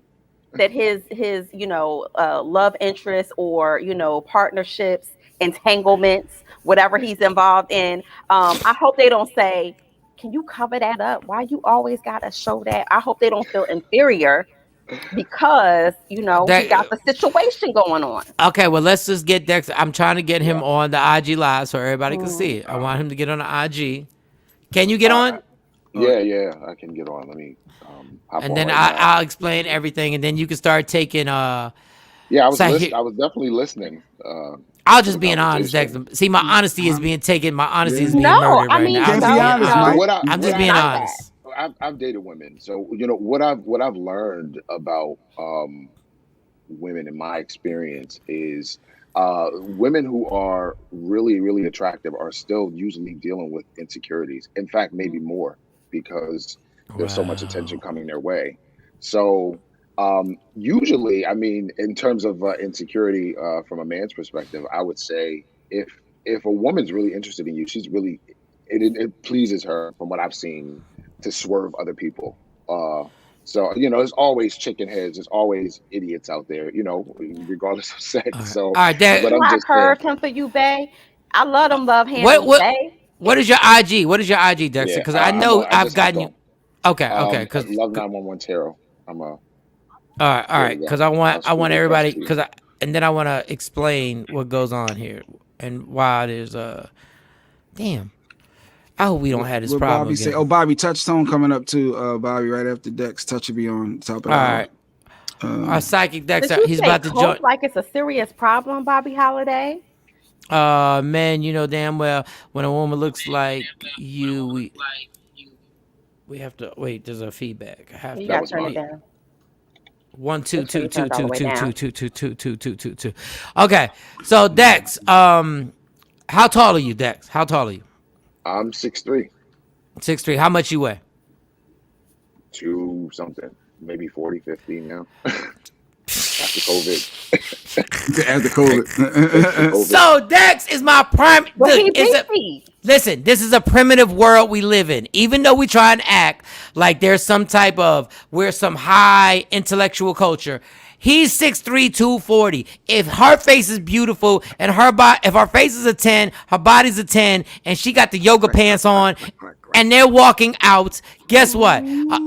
Most people ain't really trying to really don't want that 240-pound problem. And Dexter's a very nice. He's a very nice guy. But Dexter, they don't really want. If he came out wearing that hat, I don't know. I might test him. No, even. I'm being honest. But this is my thing. Even with the hat, he can wear the hat. I can only wear this pink hoodie in the house. He can wear that hat right there. And everybody's like, do I really want to fight somebody who's 240 pounds? Do I really want that on a Tuesday? People will try you. I think, you just gotta, because then it becomes little subtle jabs that, you know what I mean? You pick up on it. So I think people will try you any size, honestly. But you shouldn't stifle what you like. And you shouldn't stifle dating somebody who's a 10 or who you perceive to be as a 10 just because you feel like you can't handle the situation. Agreed. Yeah, I agree. Okay. Now, I get the common sense what Mo just said. But I also get the other common sense is, why would somebody go into a situation where they know they can't, if they believe they can't handle it? What if you're compatible? What if she makes you happy? That's true. You might miss your chance. Ain't that what you just told me? You might miss your chance. You're absolutely right. But on the flip side, what if the person in their mind thinks they can't? Like, it both makes sense. What you're saying makes sense. And I think both sides make sense. Like, I guess there is a time where a woman can be like, yo, I got you, and make you feel secure and stuff like that, and it could happen. All right. That's why I'm with Jackie, because Jackie did bring up a valid point. That's why there's so many attractive and pretty females who are single. And I hear this all the time. Guys say, you ain't got no man. Why are you not married? Like, they start to like dissect why you're not married. Well, here it is. Because there's a lot of men who are insecure out here and who can't handle it, Michael Shawn. So maybe you brought up a problem. A big problem. You're absolutely correct. But this has nothing to do with Mo. This has nothing to do with you, Mo, because this is but but this my next statement is because some of y'all got poor attitudes. But people who some of y'all got no. Let me finish. Let me finish. Some of y'all got fucked up attitudes, and y'all got issues in your fucking life, and then y'all want to act like it's just I admitted to my insecurity. The reason why we can't get together because I can admit to my insecurities, but in your life. This has nothing to do with Sexy Mo or any woman that's on the show. But in your life, you don't ever want to admit what's going on in your brain and your dysfunction. But that's another show. Yeah, all right. Sometimes that dysfunction and trauma has been caused by previous relationships and men. And so is my problem. That comes with understanding and so why they act the way that they act. And so have I. My dysfunction comes from women that I've dealt with in my past life, so leave that excuse at the door. We both got stuff that we're dealing with in our past. I done seen some shit, you done seen some shit. But at the end of the day, you got a poor attitude. Okay, Dexter. And it's intimidating to holler at you, like B. Dot said. But I will say this. It can be intimidating. Yeah, because women ain't even open, but okay, that's a whole long story. Because women ain't open to guys talking to them, but the reason why they ain't open to us talking to them is because the ignorant dudes that have messed it up in the prior days who came up to them sideways and said crazy stuff. Like, I'm not coming up to you saying crazy stuff and grabbing on you or whatever. So it's like, we'll agree to disagree, which I hate to do. God damn it. All right, Dexter. Anybody who wants their cards read today, Dexter the Psychic is on here. Yep. All we need is a birthday. That's all we need. We just a birthday, or do we need the year that you were born? Because nobody. A specific question is always helpful. And a specific question, something. Don't give me I'm already. Don't give me generalizations like like what's going to happen for the rest of my life. We don't know what's going to happen. Right. You should DM God. DM God. That's what you should do. Are better for like private sessions. Which is also available on my Facebook or I don't know what Tam asking. I missed something. I need something specific. Look, somebody dropped a question initially on Miss Jones Official. Miss Jones Official, she said attitudes come because of a history of guys manipulation. We're not gonna get Jones. We're not gonna start this, Jones. Thank you, Jonesy. Because y'all vaginas be manipulating us too. Y'all vaginas have manipulated the world. We need Jonesy on tomorrow. And them intentions be pure and they be coming from the heart and y'all F it up. Poor Adam. Smith Angel 1988. You want me to take a question? Go ahead, take her question. Go ahead, get Smith it. Angel 1988, Virgo. She's saying Dexter Virgo. When will I become financially secure? You got a lot of money going out. You got to cut back on. The first thing that you can do in terms of giving yourself a raise is to make more money or stream of income is to give yourself a raise. So you got a lot of money going out. Looks like you're wrapping up some outgoing money through February. After January, I think you're going to be determined to use some of your tax money to get on top of things. You can see right here, this is kind of the weight of this ox here, like kind of represents money or obligations financially. But it looks like it releases itself after January. I do think you use your tax money to get on some things. I know you're in Disney, but can you type? Can you do me? I need you to type into your median side. Oh, okay. Yeah, sure.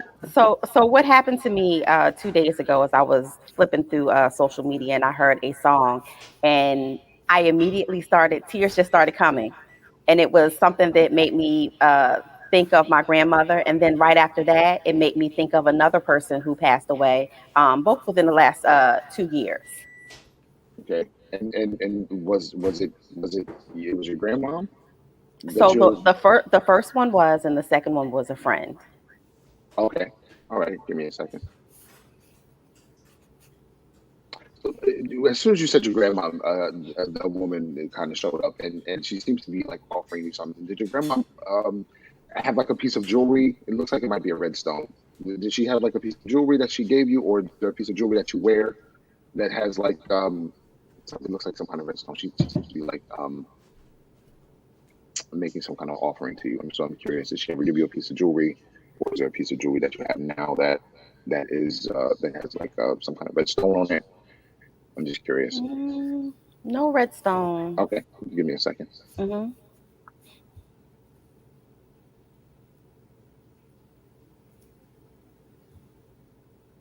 Now, I mean, her. I think I shared with y'all before. Her casket was red because Oh, she made me. She made. Uh, that was one of her requests before she passed away. She wanted me to make. She wanted to make sure that she had a red casket, thank which you. Because took there's no me way to. we never discussed that before, you and No, I. no, no. It took me to a whole nother level because of course, finding a red casket was super hard. That's not There we something go. that. Yeah. So she's indicating that she was showing it as like a love offering. So that there was like this kind of thank you. She was kind of giving you this kind of thing. And that's why I was like, why is she just red, red, red? She kept pushing red when you said no. She was like, no, Yes. there's some kind of a red transaction, and Yeah, so that's the red, I had to go out and find a red casket, which was not easy. And at the end of like the final hour, I ended up finding it, and it came in time. she's saying you have a lot on your heart right now, and Mm. some of the emotions that seem to be coming up are just kind of a release of some of the. She's also showing me some worry, and so she's saying that she comes around whenever you seem to feel overwhelmed by responsibilities and especially your schedule. Mm. She's showing me that. Has there been a lot going on right now? Oh yeah, Oh, okay, all right, yeah. absolutely. Because your facial expression, all your Virgos have like this kind of Yeah, stoic expression, so it doesn't necessarily give me the feedback or the right, audience the feedback right. that something is relevant. Give me a moment. You can add me in, Mike. Anytime. Oh, you She's guys. also saying she's Oh, also go, saying go, go, go, go. that's not the last good cry you're going to have Oh this month. wow. So she's saying to keep your tissues handy. And But I she's don't also cry. I yeah. typically save my tears for things that are, important. I don't cry over frivolous things. So it scared me because I was like, okay, I heard this Yeah. song. What the hell am I crying for? It triggered a cascade of emotions, which is just Mm. Yeah, I cry which all the is time. I cry all the It time. was like back to back, and I was like, what the hell is going on? I cry watching sports. I cry. Go ahead, y'all. she You said go. long story short, she said she comes around anytime that Rodney. you're under a significant amount of stress because um she is always when we're in her presence, she always found you to be more relaxed. So she's saying Mm. she's doing what she can Does that make sense to you, Mo? support her. It makes perfect sense. It Okay, makes so that perfect makes sense. sense. Dexter, Hmm. Let's I can't take you seriously with that hat on. I'm yeah, playing. All right, listen. But You're in Dexter, get Disney. You Jones. gotta Get wear it. Jones. I'm getting Everybody has Jones to. now.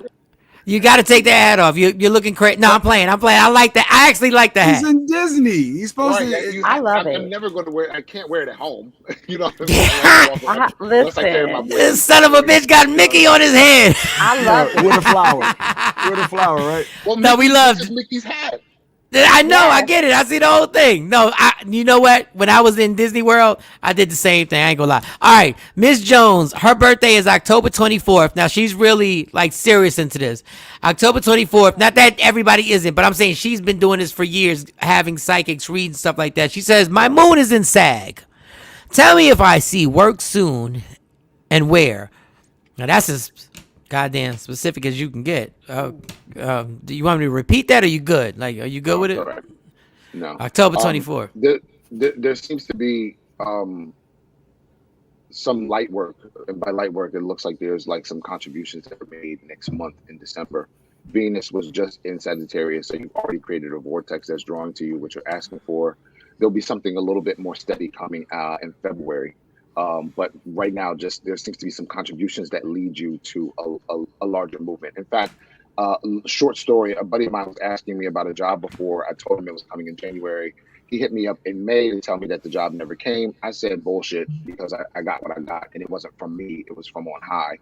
And let's review this. He said, "Well, actually, I did get a job in January with that you said, but it was a part-time job. And when I asked you for a job, I was asking about a full-time job. And I said, well, excuse the hell out of me because you were, Well, about to jump off a cliff, and the word that I gave you was the closest word of a movement that you were asking about. It may not have been the word that came later." And then he said, "Oh well, I got the other job later." but it didn't come as you said. All right, what month? What month does Jonesy get the job? Does she get not the light work? I ain't worried about the light work. I ain't worried about the light work. I need her to get the heavy work because that's when I get the heavy work. What? God damn it. February. In fact, I'm seeing some signing of some contracts. So yeah, February. Signing of contracts in February. Yes. That makes sense. Okay, but February. In the meantime, in December, because my guide said, say December, there's something coming in December. You're supposed to walk in it. Venus just moved into Capricorn, where she's going to be staying until next March. So there's 4 months of movement happening in the financial area of your horoscope associated with your moon. So a lot of this stuff you're going to have to keep under wraps. You're not going to be able to tell anybody about it. The moon, it gives indication of confidentiality and privacy. So yeah, but just be ready. It's on its way. Don't tell nobody, Jonesy. Don't tell nobody. Don't tell nobody nothing. And yeah. Don't tell nobody nothing. She's about to say something. You saw something else? You saw something else? I think she said her birthday was October 24th. Am I correct? Yes. So that's Libra, which basically means that there's a period of relative challenge of getting out of your head, especially dialogues around failure and what's the word I want to say? Insufficiency. So you got to get out of your head. Get out your head. You got to fight your own inner dragons right now in the next 4 months, so you can recognize your confidence level and take it where it needs to be. Let me write that down so when I talk to her later today, I can remind her. Fight your get out your own head and fight your dragons. Fight your dragons. That's real talk. That's not bad. That's not bad at all. That's not bad at all. All right, Tam 8-9, love life and career. Now, do you need specifically what she needs in her love life, or is that self-explanatory? I mean, if somebody wants to get even more specific, they can. But to say love life is fine. It gives me an area to focus on, which is always helpful. Give me a second. I'll be right back, y'all. Tam, you asking for some good penis, or you asking for a whole man? You gotta be specific. Right, because you gotta be specific. Because I'm seeing you walking towards something. Give me a moment. But for whatever reason, you seem to be walking like there seems to be like a lot of space around you, which could make you hard to access. So there seems to be a bit of a challenge with regard to accessibility. I'm also turning over this page of cups here, which gives indication of the type of person that you're trying to attract is actually kind of intimidated by you if they don't already know you. So you have to get into circles and spaces where people actually can get to see that you are warm and inviting. That's the biggest challenge to your love life right now. Also, you have this hermit card sitting over top of you upside down, which indicates too you might have been spending a good amount of time alone. You can't be the invisible woman and attract the kind of love you're looking for.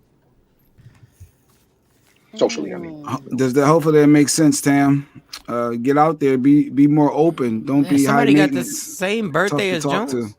Yeah, Alicia Key Mitchell. Alicia Key at 1024. Will I get the space for the new business she's looking for? I guess will she get space for the new business? Yeah, it's coming pretty soon. Actually, I'm seeing it showing up as early as January, or at least that seems to be when a commitment is made. Also, too, it seems to be a short-term scenario for whatever reason. So there seems to be some kind of a shift that's coming. You see this number 10 of Wands. There might be just a little bit of turbulence that happens, but at least you're taking a step forward. If your birthday is October 24th, okay, just like Miss Jones, who said that I was accurate about her getting out of her own head. But Alicia, the 1024, this movement happening right now as Venus moves into Capricorn just gives indication that where you go is not going to be your last stop. So there's a movement happening right now where you're drawing to you exactly what you want. So what you're going to get is an opportunity to see movement. But please don't think that you're stuck there, because there seems to be some turbulence that comes with that first move. So I know, Touchstone, you good, Touchstone, just to let you know, you good. All right. Shonda 416, do you see any health concerns for me? Ooh, that's okay. All right. Health concerns. That's heavy. 416. Shonda, what's going on? One of the things I'm saying, are you pregnant? Or have you recently had a child? There seems to be I'm seeing like this kind of protrusion of the stomach area, which also could be a stomach issue. So I can't say that it's necessarily pregnant. It looks like pregnancy to me, which also is giving me a back issue. So I don't know if you picked up any weight and they're having back problems, then it might be necessary to adjust your diet. If there's pregnancy coming, then perhaps this is a forecast. So I'm not, as far as health concerns, That's the only thing that showed up for me. Adjust the diet. There's some back issues as some well back. Well, I don't know if she's pregnant or trying to get pregnant, but if that's the case, then it's on its way. If not, then it indicates that she might be carrying around a little bit more weight that's going to pull on her back. Either way, there's some it's the second part. There's definitely no pregnancy. Me knowing her, definitely not that. Okay, but there's folks bedrooms. Right. Well, maybe. How you know? Right. Next. Let's see. There was a question on Instagram. I'd like to take that just so they don't feel ignored. I am Shelly Lanice, January 8th. What does the rest of 2021 hold for me? My family, should I move to a different state? Give me a moment. You guys are moving, but it doesn't come until next spring. That's happening around April of next year. Okay. I'm back. Who reading the next one? All right, you got look like Elena 831 marriage and moving. You see 831. No, you're not getting married. Mike, I think she's already married. Oh wait, I'm playing. I assume because give me a moment. Elena. Okay, you seem to be there seems to be some kind of if you seem to be in some kind of a relationship around by summer of next year if you're not already married, but there does seem to be a separation happening. Damn. The justice card is a dialogue where you may not be able to see it, but anyway, the justice card is a dialogue of karma. So it basically indicates like we finally finished our soul tie with somebody, and that contract seems to be coming up. So yeah, next June or July, there's some kind of a separation from whoever we're discussing or whoever we're dating at the time. All right. Well, Bobby Holiday says 11168. Will I ever fully recover from this damn stroke? Damn, Bobby, I didn't even know you had a stroke. Yes, Bobby had a bad stroke. We're sorry about that. I suffered a mild stroke 2 years ago. 111. Will he ever fully recover? Well, so fully recover is and I have to be careful how I answer certain questions because they're sensitive to the person asking, of course. One of the biggest things that I'm seeing as my guide is showing me is next year, there seems to be some aspect of walking that becomes easier for you. I don't know if you have an issue with coordination or she's showing me you kind of bent over and holding on to things. So I don't know if you've had to use things for support post-stroke, but she's showing me kind of this upright gait that seems to be a theme over next year. So slowly but surely, we want to be coming back to a closer sense of normalcy. Of course, we can't ever go back to who we were before a transformative experience, right? But we can salvage how much of our physical functioning, we don't get to keep our bodies in the end anyway, but how much of our physical functioning can allow us to have a greater sense of quality of life. So I do think that you'll see some significant changes by May. And then throughout the rest of next year, other people will be telling you what they notice differently about your gait or either your gait or your speed.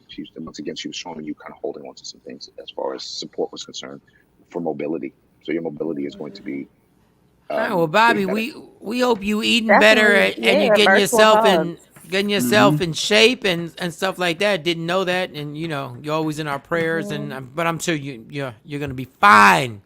Just got to make sure you take care of yourself. Anybody else who wants to hit up Dexter, all we need is your birthday and specific questions. Stacy Mitchell, 9-10. I have an event. This is specific as you can get. 9-10.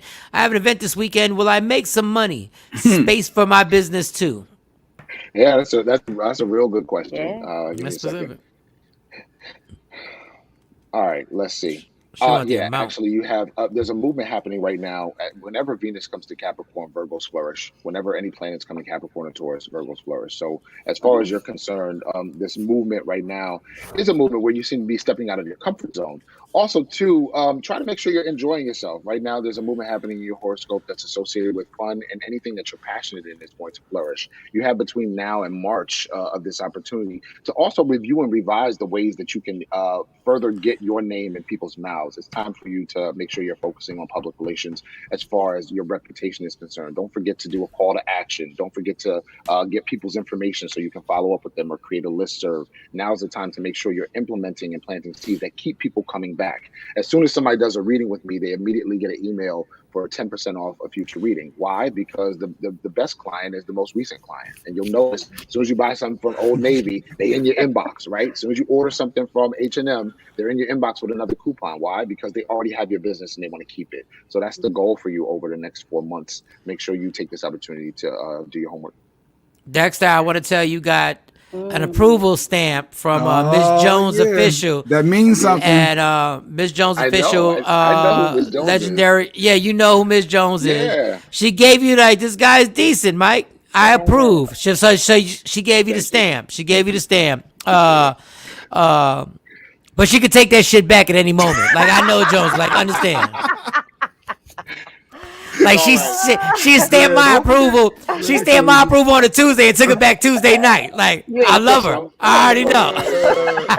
Just let me know I'm not a Libra. Let her know. Oh, you did. He did say you were a Libra. Did you say she was in Libra or she was a Libra October 24th? So she's Scorpio, but I thought somebody said her birthday was October. Oh, she's on the cusp though. 10/24. So when you're hard on the cusp, the movement that's happening is double-edged, right? So the first movement is a challenge to step up to the plate and do what you need to do, and also you're going to have to keep some things private. But the Scorpio aspect softens the square, which we say is a 90-degree angle. It softens it. It means that there's opportunity, which is what I talked about in January when Mike told me to dismiss it. And there's opportunity coming in December. You don't have to take it, but if you don't take it, other doors don't open, if that makes sense. If she doesn't take it in December, then the other doors don't open. No, they can't. You have to say yes to life to be in. You have to get information like Beyonce. You have to say yes to life in order for doors to keep opening. You have to keep saying yes. Okay, it has to make sense, of course, right? Down. But you have to say yes to things. You know what I mean? You understand what I'm saying? I get what you're saying. Miss Karma 82. Her birthday's 9/23/82, and her question is, will I move? Will I move? All right, 9/23. That's Libra. That's cusp of Virgo. But give me a second. Yeah, you seem to be looking at some places in February. I'm not sure if you already have your eyes set on something, but I'm seeing you kind of walking into some spaces, and it doesn't look furnished. So it looks like you might be looking at some places. February seems to be a significant movement of activity for you in that arena. So you are going to be taking action in that direction. Good. We got Kelly J. Her birthday's 8/2. All right, Kelly, I'm going to ask this question. Are kids in my near future? Now, I'm not supposed to say the second part because it kind of leads the witness. This baby fever is getting real. Like the baby girl, just keep letting them pull out. What are you doing? Like, what are we doing here? Like, parenthood is overrated. I love my kid to pieces. Yeah, what we doing? Parenthood is overrated. You ain't missing nothing, girl. She want him to sit in it. No. Go ahead. Our baby's in her future. God, man. You know, whenever a client, says, I really want to get pregnant, or even, when I work as an acupuncturist and women are coming in for fertility and they're like trying to get pregnant, it can be challenging to say certain things because they want it so badly. What I will say, let me see what advice I can receive about pregnancy for you. Is there a pregnancy screen you going to? Like, where you going? No, kind of. My guide is emphasizing right now to just make sure that you're enjoying your sex life. There seems to be a cloud over your sex life right now. So make sure you're still doing the same tricks that you were doing when you were enjoying sex. There's a cloud. You hanging from the chandelier, Kelly? Well, not right now. Doesn't look like, right? This doesn't look like a fun Friday night. That's not fun. Nah. It's dry, right? It can't be fun if it's dry, Kelly. It can't be fun if it's dry. We're gonna need Niagara Falls. We're gonna need something. And the way to do that is to make sure you're enjoying yourself. I mean, she said she's been told she can't have kids, so she's just asking. I received that. There's a. If you have all of your equipment, your reproductive equipment, you can have children. Right. So don't let a doctor tell you that. And who told you? It better be a doctor, not an auntie. Because, you can't trust these auntie bitches. Listen. I ain't dreaming no fish last night. You ain't having no babies. The bacon grease popped on the left side of the pan. Yeah, you ain't having no babies. Yeah. Jonesy Don't said, believe "Fuck." it. Jonesy said, "Fuck them kids." Listen, that's what Jonesy said. I ain't say that. Those They're kids all overrated. blessing. It's I'm just overrated. no parenting is difficult, but Kelly, we're joking, but we're not joking. We know you want to have a child, so we wish you all the luck in the world, and just research it, research how you can get healthier and whatever is going on. I don't know. Hopefully the doctor told you that, and maybe you can take that different. She said TP, four different doctors told her this. I'm here to tell you, unless you've had like a hysterectomy or some other procedure where you don't have reproductive organs, you could get pregnant. You might want to try Right. natural medicine, which has really jump started a lot of women's reproductive Weight loss, systems, weight weight loss, loss, yeah. and and fast weight there's so many loss. other there's so many other ways to. So to make it 4 happen. different doctors told you can't get pregnant. Stop over. Let's see. Michael Let's Shawn test gets this theory. Michael Shawn makes twins. I'm You playing. might get a 2-for-1 special. There you go. You might you get go. a 2-for-1 special. Like going to double up. Hit you with a triplet with a side of Spanish. All right, listen. We got somebody else. There was somebody else we wanted to. There was a question. And I think I missed it. I think On I missed IG it. or on here? No. Derek. Derek. Dexter. Actually put drop your questions. If you have a question, okay, here goes. 22, April. Oh, you got somebody too? Okay. Yeah. 419. Her name is April, the new guy. She wants to know about the new guy. Hey, what's going on, April Deanna? She's a follower of my Tuesday night show. Give me a second. Oh, damn. So let's see. I see it going good. There's a friendly kind of energy over top of this. I'm also seeing you guys sharing breakfast. This is really polite from what I'm seeing here. Let me see that card. Yeah, Is that a whale or a dolphin? It's a killer whale. It's a killer whale. That's polite? nice. That's polite. Well, killer whales killer supposed to be whales nice. only really kill like sharks. They kill big fish, so they're not. You know what I mean? But when it shows up, it represents like movement and change. So there is a movement coming as I see you guys like getting closer. But you seem to take a while to warm up to people. That's the biggest challenge here. There's number 7 of Wands showing up here, saying that you want more intimacy, but for whatever reason, it seems to be uncomfortable when you let your guard down. All right, Don Page. All right, this is where it gets. What does that card mean? What is that? Oh, I see a Well, skunk. this is what was telling me that about her kind of letting her guard down. There seems to be a The level of skunk is letting your guard down. Well, she would be the spikes here, the spears. Right? Oh, So this is kind of aimed out at anybody who might be trying to get close. Does that make you sense? gotta really interpret this stuff. You do. Hey, join my tarot class next Wednesday night, 8:00 p.m. Go ahead, click the link on Instagram or Facebook at Love 911 Tarot. I'm teaching this stuff. So No, you really should. You really should. Don Page, put Don Page questions because this is serious now. Don Page, 10-2. All right, this is it. Will my marriage last? And there are a lot of people thinking that right now, but 10-2, will my marriage last? Well, last until when, right? Because whenever people ask questions like that, it can have a level of what's the word I want to say? A finality to it, and then it puts a lot of pressure on the psychic. Not that you shouldn't ask. You should ask. You should absolutely ask. But I'm going to frame the question in a way that I think is digestible for today. What's the framing? I'll tell you the truth. But you have to frame something that April Deanna says so on point. You have to frame an answer as psychics are storytellers, right? And so you have to frame the answer in a way that doesn't repel the person that's coming to you for a word that should be delivered with loving kindness. That's all I mean about framing. It has to come with loving kindness. Gotcha. Otherwise, the person rejects it, right? So as far as your marriage lasting, okay. As I'm scrolling through 2022, I'm seeing you guys lasting into the summer. There's some a decent amount of turbulence that shows up next August. Ultimately, I see you guys like holding on and working through some things. Yeah, it doesn't look like you're going anywhere next year. All right. Well, translation. Make sure you hit the gym so you right for the summertime. Cause some shit about to happen in the summertime. Make sure you're not a mother effing 10 because you're gonna get sidelined. Listen, just fine according to most still touch it. I was telling you what I can't handle, and I don't know why you internalized. I was telling you what I'm not built for. I wasn't saying. I think you're an amazing, beautiful woman, And I think you are somebody. You're somebody's prize. You're somebody's soulmate. I was just saying other people, not you, that I wouldn't have been built for. So Dexter, can you throw cards on Mo's birthday and why she's goddamn internalized this conversation? Why does he? It was 15 years of trauma. Dexter, all I said is I'm not built for a 10 in the face and 10 in the body. I'm just not built for it. That's all I said. Can you throw cards on Mo? Why did she internalize this?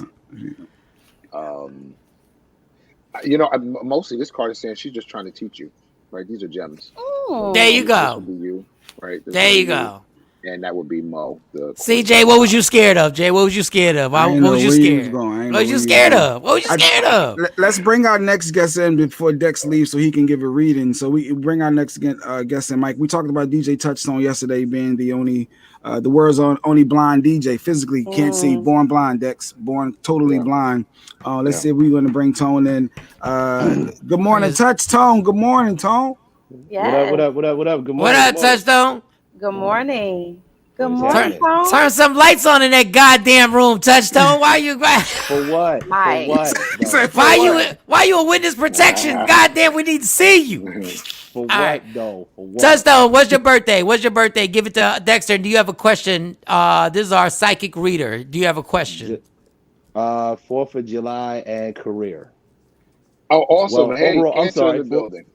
4th of July, yes, sir. 4th of July, and you know what? I say overall. I ain't even just going to say just career. But we need a specific thing. He does need love, something. Career, whatever. A wet vagina that's a Pisces, whatever. But be specific, homie. Career. Yeah, sure. So one of the things that I'm seeing, Mike, sitting over top of you, at least until March, is like this desire for more. The good news is that more activity is what I'm saying. I'm seeing here, and there's a lot of overthinking too and worry. You don't have to worry. One of my guide is saying you don't have to worry. But as we move forward through, this is like March. There's some significant things that come off the pike. Your schedule actually gets pretty full after March. Venus just moved into Capricorn, which is the area of contracts for you. So there's a number of things coming your way, but they don't all happen at the same time. So if you're starting to get worried about some downtime, or there just seems to be a good amount of overthinking about whether you are doing enough, and I assert that it is. You'll see closer to March of next year. Okay. You'll see things before March actually, but March is when things. Oh, word. Okay. All right. Well, Dexter, let them know what's going on. Let them know. Yes. I know you got the tarot card actual class, so let them know how that pops off. Yeah, you guys, go ahead and check me out at Love 911 Tarot on Instagram. There's a link in my bio to my Tuesday night show and also to my tarot class that I'm teaching next Wednesday. Next Wednesday is at 8 o'clock. So the link is there. Join me Tuesday nights at 8 p.m. on Facebook at Love 911 Tarot. Just follow and turn your notifications on, and all of that stuff will be delivered to you. I'm coming to your class, Dex, because I think I want to hone in on my gifts. You should, and this isn't the only class I'm going to be teaching. So yeah, you guys, thank you so much. As always, it's been a pleasure. All right, let's get Mo's coming out to get the honing. So it's about it's honing. The honing is gonna happen. Enjoy Disney World. We still really didn't get clarity why your grown ass is in Disney World, but we'll talk about that later. That's where the magic happens. Grown-ups, man. I was surprised too. A group of friends invited me. Like, there's so many grown-up rides here. Go to Paradise Island. Okay, I will let you know how it is. Tell them to go to Paradise Island. It's nothing but, not that I drink, but it's nothing but bars. It's nothing but an adult amusement park of bars and everything. Paradise Island. Take that little boat that I know is somewhere by your resort, and you'll get right over there. It's dope. Okay, good to know. We got 2 more days here, so. All right, be careful. All right, enjoy yourself. All right, y'all. That's Dexter, our psychic. Yes. You know how to get to him.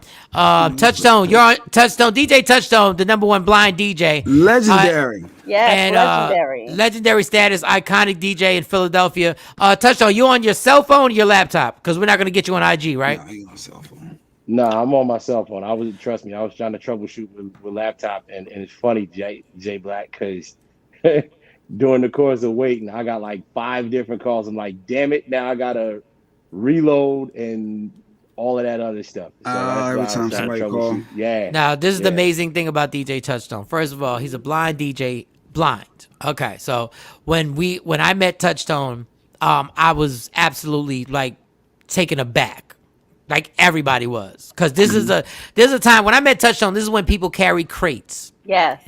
And I kind of met Touchstone before I met Jay Black, even though Jay Black was always with Touchstone. Mm-hmm. So it was amazing that this guy. Everybody asked. So vinyls, you had to pull out records. How in God's green earth did you know what record you were pulling out, DJ Touchstone? Pause. Let me say pause. Let me say pause twice. How did you know what you were pulling out? What song you were pulling out? What record? It was all order, man. For the same case in point of if you had like your sneakers organized in your closet, or different shirts that went with different jeans, or different khakis that went with different shirts. You know what I'm saying? Like it was all order.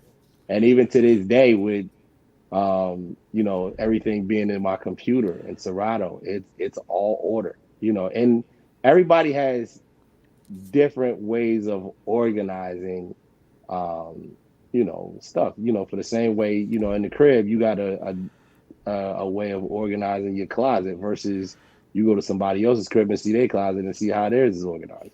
So now you use the word you use the word see 3 times. Mm-hmm.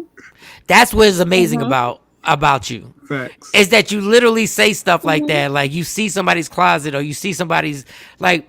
All right, let me rewind, and then I'm gonna let everybody join in. Let me rewind. You're a kid. You're like 8, 10 years old, right?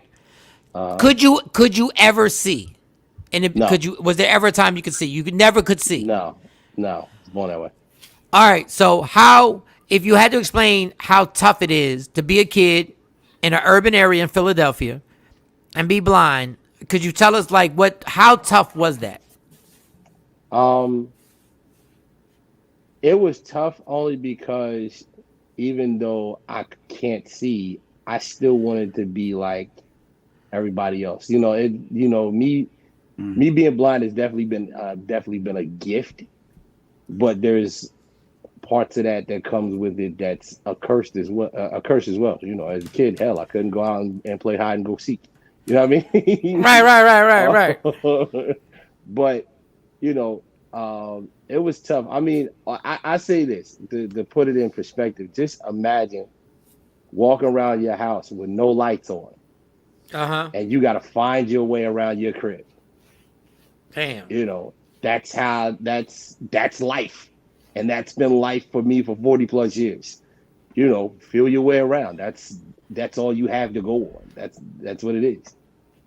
And when you do that, so when you're at a young age, what age is it that you start DJing? I started at 13. The background comes from my mom's record collection. My mom's house was the family house. Everybody got together on Sunday for Sunday dinner. Jay Black, because Jay would come over sometimes to get a plate. You know what I mean? The spades games will pop off. And for me to stay out the way, my contribution was to play my mom's records. And that's where the love of it really started. And then it went from that to listening to radio and being fascinated by what DJs did on the radio and how they were able to put 2 records together.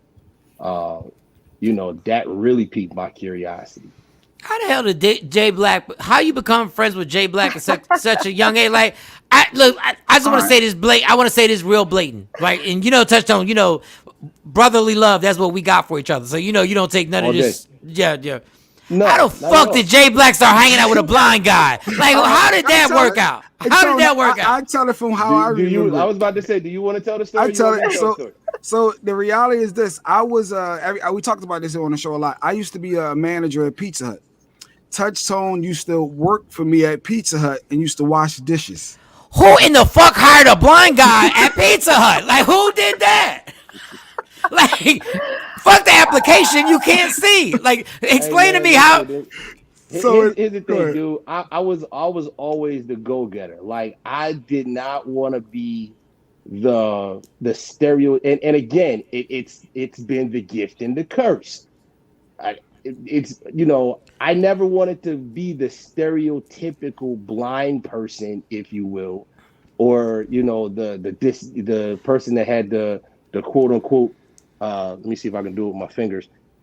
I don't know if that's the right disability. Yeah, you did it. You did it. Yeah. The air quotes. You know what I mean? To sit around and collect a check every month. Like, that wasn't me. I wanted more. Like, that government handout, nah. To me, I'm like, damn that. There's way more money out here than this government handout that they're trying to give me every month. Little did you know, 30 years later, we get stimulus checks. But listen, right, facts. So Jay, when you hired him, at Pizza Hut, you had a good heart. Well, which you don't. But go ahead. I didn't hire him. He somehow, I think he was there when I got there. He transferred from another store, Broad Street. Yeah, so you ain't had no choice. So no, you ain't had no choice. So I used to see him. He washing dishes, but then at the end of the night, he used to be stuck waiting for a ride to get home. Nobody would pick him up. He would be stranded. Me being a good manager, I started to take him home because I'm like, man, he's standing here. Either that or I was catching the bus. One of the two. bus. Yeah, I didn't want to catch in the bus at 11 o'clock at night, whatever, late night. So I would start taking him home. So we had a connection from that. So next minute I know, I leave Pizza Hut, he leaves, he turns out to get on the radio. And then it was some concert somewhere, and I ran into him. And ever since then, that's when me and him clicked up, and then that's how I got my first job in radio, by hanging with him, carrying his records and being his man. So where did you see him that you leached onto him? Where was it? Where were you? Actually, it was a brand new station that dropped in Philly. It was a what concert did you leech? Did you get your leech on? What concert was it? What concert was it? It was 97. It was some concert. It was 97. It was 97. Memory, Mo. Yes. I don't even remember. It was but 97. Like, Touchstone is me, your old manager that used to take you to school. Ain't that vitamin? What's good? What's up? I need some backstage passes and some tickets. What's good? That's how I was like, I used to take this kid. How the hell is he DJing on the radio every day? No, believe it or not, it started at the station because I think you won tickets or something like that, and you came up, and I was up front, and that's when we started. Oh, so that's where the leech started. Yeah. That's where it started. We saw each other somewhere. And next minute I know, he said, yeah, come with me to the club. Or, hey, then I started being at the station every single day. Every day I was at the radio station with him. Every day. I bet you were. And then Perry P called out. And then I figured out how to run the boards just from being there. And then that's when the PD, Mike Fox, said, all right, Jay, I'll put you on payroll on Monday if you could just run this live broadcast. Because when they at the clubs, somebody need to be there to play the commercial, the stop sets. So that's how I was like, all right, bet. All right. So Monday I was on payroll, and then boom. And that's where everything started. Jay Black, you weren't no but a shady ass boxing promoter. You were no but a shady ass, you shady fuck you. Jay Black has been in the mix of many careers. That's what you don't know. Jay Black has been in the mix of many careers in this radio game. Yes. Like started with Tony. Jay Black knew who Drew Hill was before Drew Hill became Drew Hill. Facts. Where'd you leech on to them? Where'd you meet them and get your leech on with them? I had a friend, Martin. I had a friend that went to high school with me, and they were with the record label Island Black Music, and that's why I was rolling with them beforehand. Yes, I forgot about that. Yeah, the Drew Hill days before. Your Drew Hill days. So exactly where were you when you sucked onto the neck of that group? Damn. Where were you then? Like, when did it actually happen? Because I know when you leached on. I know when you leached on to me. Now I realize that it was a setup. I realized that Jay Black set me up. I thought it was coincidental. Nope, wasn't no coincidence. Follow the money. Bobby Holiday said one of the funniest touchstone stories I have is this: Touchstone and I on his living room watching our favorite movie on his big screen. The movie we watched was Ray. Goddamn, what are we doing? So the funny story behind that is, everybody finds it funny that I at the time I had a 50-inch TV. Like, why does the blind guy have a 50-inch TV? I'm a damn man. What the hell do you expect? Right. You know what I mean? Like, what man doesn't even cited or not, what man doesn't want a big screen TV? If I can't see it, you save a lot of money. Just get the audio right. Just get the. And when he had a 50, exactly, hold up. Jay, Well, you get a surround. You can get a 20-inch and get a dope surround sound. Like you gotta understand, when Touchstone got this 50-inch, it's not like getting a 50-inch now at Walmart and Target, where you can get a 50-inch for like $300. When he got the 50-inch, that means not only was he DJing at the club, but he had some baking soda in the kitchen. There was some crack being sold too. Like he was risking his life to do this. All right, so you're watching the movie, and what goes on? You and Bobby Holiday are watching Ray. No, so me and Bobby's at the crib, and it's the first time that I'm actually checking out Ray. Like because I think I had checked out Ray after Jamie got the Oscar. So right. I was like, what is the rant and rave about this movie, Ray? And so he's giving me play-by-play of what's going on, in the movie, because I didn't know. Of course, I didn't know. Hey, Touchstone, you know what type of hater you have to be in your heart to be late on a movie about a man who's an icon, who's blind? Do you know what type of hater you are, that you waited till they won the Oscar and you said, and you had the audacity to say, what is the big deal? It's Ray Charles. I will man up. I needed a late pass for that one. I definitely needed a late pass for that one. All right, DJ Touchstone had. Yeah. Go ahead. You talked about the records being stolen, Mike. That's what I'm getting to. What I'm getting to. But during that search, looking for that clip, because it was a big deal, it was this clip that I found that I wanted to play. We can't play a clip unless we set the story up. So the story is. But go for it. That's the what? No, go for it. This is no, but it's fine. It all still go together. Because I just want to know, after Jay Black leached on you, right, and became your manager at one point. He was your manager. Your manager at one point. And y'all was everywhere together. Every time I saw y'all. Like I was like, God, everywhere I saw y'all, I saw y'all. I saw Jay, I saw you, I saw him, and Jay always had a hoodie up and whatever. So then I hear that you guys, I think it's a ski trip, the notorious ski trip. Yeah. And there's some comedian friends that I know that were on the ski trip. And somebody had the audacity to steal your records after you finished tearing down a party. And they know you're a blind DJ, so can't nobody say that they didn't know.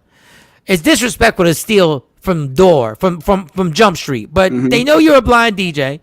They know you're booked there, and they steal your records. And this is where Jay Black fails you, because this is what Jay Black was supposed to. This is where Jay Black was supposed to look out for you. No pun intended. But he was too busy. He was too busy partying with y'all. Politicking and doing shots. Allegedly. And checking out whores. This is what was going on right there. This was going on right there. You see Touchstone up there, the DJ. Yeah, I'm his manager. Probably left Touchstone by himself on the dance floor. Probably roamed off. Many a night, and Touchstone. Now he got a feel. Now he touching asses by mistake. He don't even. He's like, yo, I just let it go, Tom. I just let it go. So your whole entire collection of records are now stolen. That's your lifeline. And now Jay Black has a. Before you answer, Jay Black wants to play a clip. Oh no! This was go. You can go into that, because this clip was. You're fine. Go for it. You go. And this was before Serato. This was before all of that. This was when there was nothing left. Were turntables and records. Yeah. So Touch. What were your feelings? Did you approach Jay Black on, like, why didn't you do your job? No. And the reason why is because he was your way home. That's why he was your way home. God. Go ahead, Touch. Go ahead. Long ride. You ain't never lied. That was a long ass ride home that weekend. Jeez. I took the blame myself, because I'm like, damn, one of us should have been on top of things, and neither one of us wasn't. We both dropped the ball, but more so specifically me. At the end of the day, it's my crates. I should have taken those crates back to my room, but I'm thinking everything else is there. All the equipment is there. Everything is safe. Everything's supposed to be locked up. Go back to come back later. All the equipment's there, but somehow all of my records are gone. I bet you the people who set up the equipment are the people who stole those records. And in your defense, Touch, don't blame me, blame the manager. Jay up, Black, Mark. yeah, Jay Black got 2 eyes. He's supposed to be managing everything. He's supposed to be the overseer of everything. I was young. So did Jay Black get paid anything off of what you got paid that on that show? Did he get a percentage? Did he get like 10%? Dime. I tell you what Jay did. I tell you what Jay did do. Jay Nothing. did reach out. Jay did reach out to a couple folks, and God bless him, Steve Rifkin, one of the big execs in the record industry, and I will never ever forget this. Steve Rifkin calls me personally, and at the time, Steve Rifkin ran Loud Records, who had Wu-Tang, Big Pun, all that. Steve calls me on my phone personally, says, I heard what happened. I'm sending you a train ticket. You come here to New York. You get my corporate card. Whatever you need to get back, it's done. Wow. I'll never forget Steve Rifkin for that. Ever. Wow. I'm forever indebted in this industry to Steve Rifkin. Like anything Steve needs, I say less. Come hell or high water, I got it. That's major. And so Steve Rifkin was one of the people that was initially responsible, along with people from Philly and Jersey and Delaware that had record collections as well, that they were just sitting on. They were responsible for me getting back to where I needed to be. Crazy how some 4 years later, after that was what, 99, Jay? 2000, somewhere around there? 2000, I think it was like 2000. Yeah, to the year about 2000, somewhere around there. Like crazy how some time later records would become, obsolete, but still like that, like I got everything back tenfold that I needed after that Catskills incident. That's dope. See, Mike? Yeah. Yeah, but Tone, but while looking for that, I wanted, because I know Channel 6 and local news, they did a lot of stories on them related to this, and it was this one clip I found of us, Tone, and I literally found it? No, not it was a piece of it, and I'm gonna play it for you. And when I say I laughed, looking at how young we were, and just take a look at this. Well, Tone. Mike, take a look at this. Providing the sound straight out of Philly, 103.9. Check them out on the radio. Yo. 22-year-old Stevenson was born blind, but that did not stop him from learning to feel his way around the turntable. What's up, Tone? Mom Dukes, how are you? Tony became friends with Jamal, known as Jay Black, when the two worked together at a local restaurant. Black started helping with lining up pigs and taking Tony along with him. Tony landed a regular gig at a club downtown. Yes. Yeah. So that was just a little piece of it, Mike. It was. You see how young we were. Hold on, dude. Give me a second. I just heard my mom's voice. Yes, and she's no longer with us. Yes. Ooh, give me a second. That's beautiful. Oh. Yeah. That's beautiful. My bad, y'all. No, you good. Nah, that's real. No, it's good. It's just Jay Black fucking up again. No, I'm playing. I'm playing. Just Jay Black fucking up again. Just once again, not taking into account your feelings. Not taking into account your feelings. God bless your mom. God bless your mom. Yeah. Real talk. God bless your mom. But good memories though. It was good memories. Yeah. You couldn't see it, but because we didn't use the word pause back in the day, right? Like back in the day, we were more disrespectful. But pause, you know what pause is now.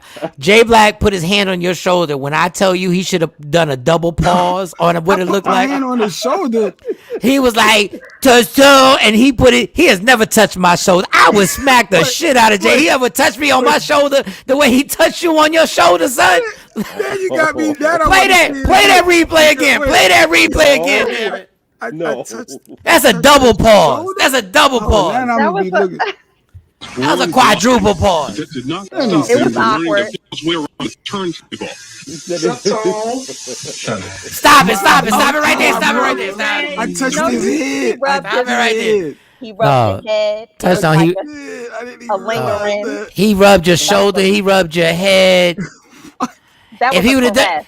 if he would have done that today, y'all would have been a couple. Like y'all would have been a straight couple right now. Yo, what was I In slow motion. What was that? And you smiled at him, you pervert. You smiled. All right, I'm not playing that no more. Don't ever play that again. Yeah, I didn't even realize that. You have really been catching it right now. Like, what happened? I rubbed your top No, of your let me head. tell you something. Let me tell you something, Jay. Let me tell you something touchdown about Jay Black. I know you feel like he catching it. Jay Black is a demon on this show. Do you hear me? He gets under people's skin for no reason. On a freaking Tuesday, he'll try and get under your skin for no reason. But he rubbed your head. He rubbed your head forward like he was his, like you were his son at the barbershop and you just got your first haircut, man. I'll tell you right now, man. I'll tell you. Yes. Now, Touch, I've known you as long as Jay Black. I've known you since I've known you since about 97. And I never ever, I always would say, can you at least see figures? Because every picture I have with you, you've always looked straight at the camera, you look directly at me. Can you see figures? Listen, that you always have had me speechless. So, you can see most figure? No. I thought you could see most figure. I'm saying like outlines of people's bodies. There was always there was always something special about Mo that every time I was in her presence, it was like everything, whatever else was going on, everything was all right. Yeah, you wanted to tap that spinal cord, didn't you, Touch? Yes, you did. You dirty bastard. And one thing I could say about you, Touch, you were never, ever a disrespectful person. I've never seen you be disrespectful to a female. Now, I know you was smashing because you was hanging around Jay Black. So I know you was smashing. But I've never seen you be disrespectful to a female. How was dating? You were a very private person when it came to that. How was dating for you? I still am serious. Dating had its challenges. It definitely had its ups and downs, because the one thing about doing what it is that we do is that you got to find that person that loves you for who you are versus what show they can get to or what event they can get into. Mm-hmm. And them Philly hoes is is dastardly. Yes, they are. Philly is different, but I know Jay Black is very controlling. So did he manage that situation too? Like, did he say who can get in the gate and who couldn't? Did he say, no, not this one, but this one? You ain't got to answer that. You ain't got to answer. It's okay. You're no longer under Jay Black. You ain't waiting for a ride for Jay Black, so you can answer how you want to. He don't control you. You free, anime. I'll say this. He definitely had his times of regulation, but like if it got to be too much, I quickly would be like, yo, handle that, because I need to focus on turning this room upside down. Bruh, I don't even need that in my in my life right now. Like, regulate. And unequivocally, you are one of the top DJs to come out of Philadelphia. Still, I said it then, and I still say it now. Yes. I never say it, but I'll let you tell it. Yes. Hey, Touch. Speaking of being a DJ and all that other stuff, you ever wonder to yourself, you're dope. You're already dope. But you ever wonder to yourself, what? You ever be like, if I could see what your level of DJing, would that have taken you? You're already dope. But I'm just saying, have you ever wondered, if I could see, y'all would really be in a whole hell of a lot of trouble? No, have you ever thought that? Because with me being blind, a lot of them are in trouble any damn way. I realize that. Yeah, that's not being, that's not me being cocky. That's confidence. My confidence is, I I can outplay folks. I ain't got no problem with it. I've done it. You know what I'm saying? But as far as how much further would I have gone had I been able to see, that part remains to be, for lack of better words, that part remains to be seen. I don't know. I do know that this industry can be very cutthroat. Right. And I even noticed that with even just being blind. You know what I'm saying? Like, there's, many of execs that have been like, oh, you're great. Can you do tricks? Can I do tricks? No, dumbass. The trick is I can't see. Wait, what do you mean? Can you do? What do you mean? Can you do tricks? Like what? Like DJ tricks? They like, can you do DJ tricks? No. The trick already is I can't see. So if that doesn't impress you, then you're clearly somewhere in a clearly space blind. that you just don't have. Yeah, you're clearly blind. Like you don't have you don't have a soul. But I saw you do tricks. Like I saw you live at the club. I saw you like not even just being blind. I saw you transform. I saw you with the different scratches. I saw you bring songs back. About spinning around backwards. Like spinning around backwards. Mask on. Stop being. Back in that era. I mean, yeah. and back in that era, and even now, like to each is their own, and that's another whole level of what you call turntablism. But that was never really my thing. Like. It just wasn't my thing. Yeah. It just wasn't. It scratch you under the table, though. It bring it back. It do all the other stuff. But yeah. Spinning around. All right.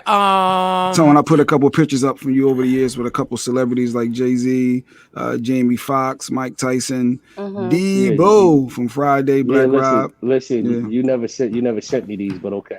Oh yeah, I found the whole bunch. I went through some photos. I found a whole lot of old photos with a bunch of people with you. Yeah.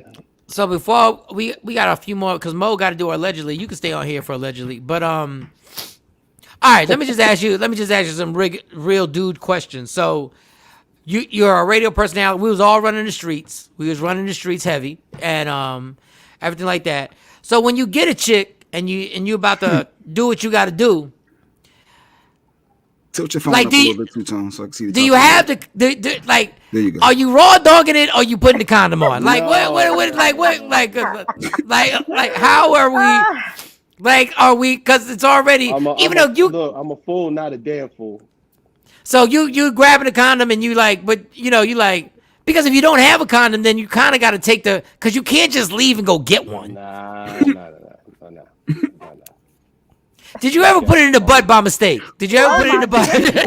Yeah, you even had a legit excuse. No, you would really be like, my bad on that. No. What in the world? I mean, I did, and I can see. Like I did, and I can see. No, Kelly. I think you did that shit on purpose. No, it wasn't on purpose. It was dark. It was dark. That's what you blame it on? That's what you Thank you. No, it's dark as hell. Like I didn't know. I was just and sometimes you want to because sometimes you want to just put it in with no hands. You want to put it in with no hands and go on, and then sometimes it just slides. So my thing is, so you never put it in the butt by mistake.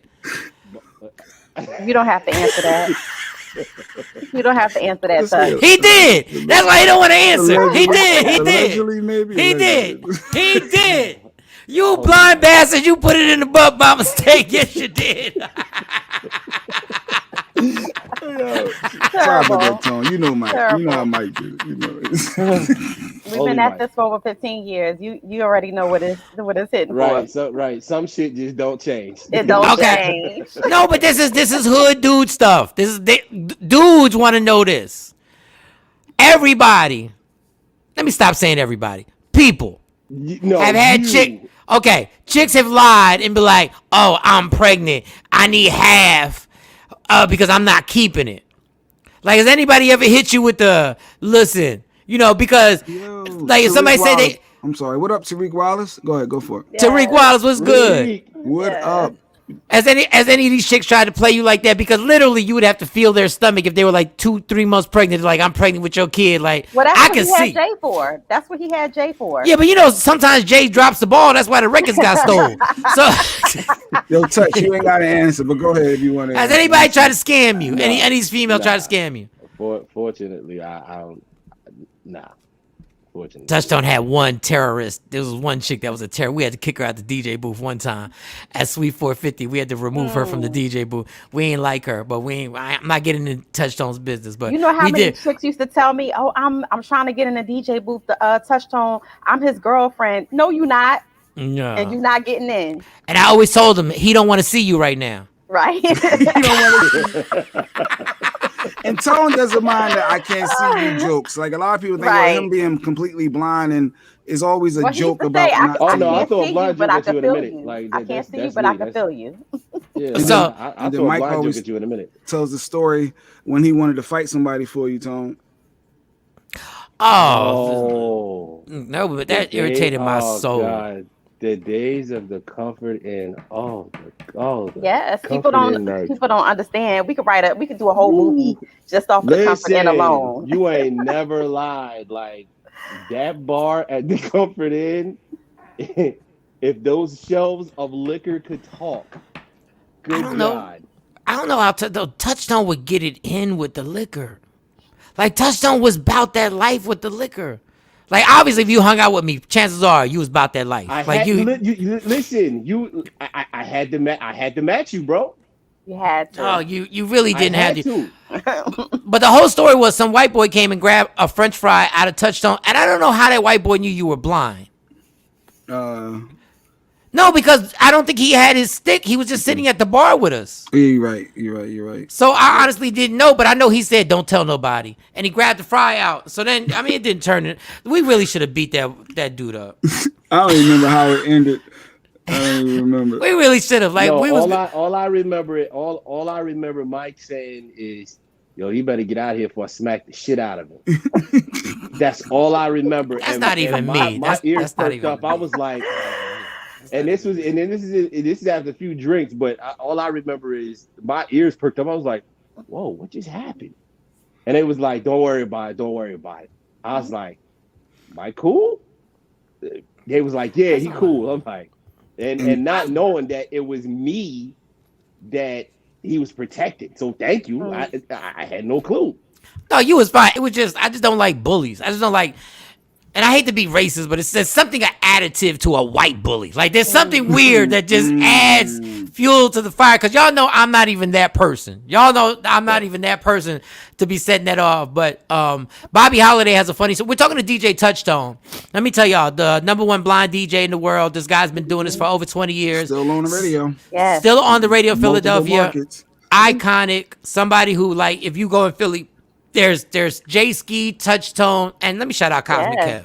Yes. Cosmic Kev. And there are other DJs like Baby DST. I ain't seen him in years. Doc B. Shout out Doc B. And all them cats who have been rocking. And we were all competitive, and now we realize that everybody's had a long, illustrious career. Bobby Holiday says, another story, Touchtone asked me, Touchtone asked me if I wanted to go bowling. Bobby Holiday says, now damn it, when a blind man asks you to go bowling with you, and you go, and the bastard beats him 189 to 170. You remember the score and everything. You beat Bobby in bowling, which I had the bumpers up or something like. Yeah, did y'all have the bumpers up or y'all was playing for real? Actually, I don't remember if we had the bumpers up or not. You'd have. Man. There's no way. Yeah, Bobby, I really please. don't remember, but I know we did go bowling before. Mike, me and you went bowling before. It's all in the form. We did go bowling before. Yes, we did. Yo, we did. Yo, and my memory is so bad when he just said this. Shout out to Lady B. Yes. Shout out to yeah, definitely shout out to. We did go. Who the hell else went with us? I don't remember, but I know. Was that the Erie Lanes? Was that where we go? Yeah, or was it? You know what? It's up Erie Lanes. That was really the closest bowling alley in the city to us. Because there was a bowling alley, and then there was a bowling alley that opened off of Delaware Ave.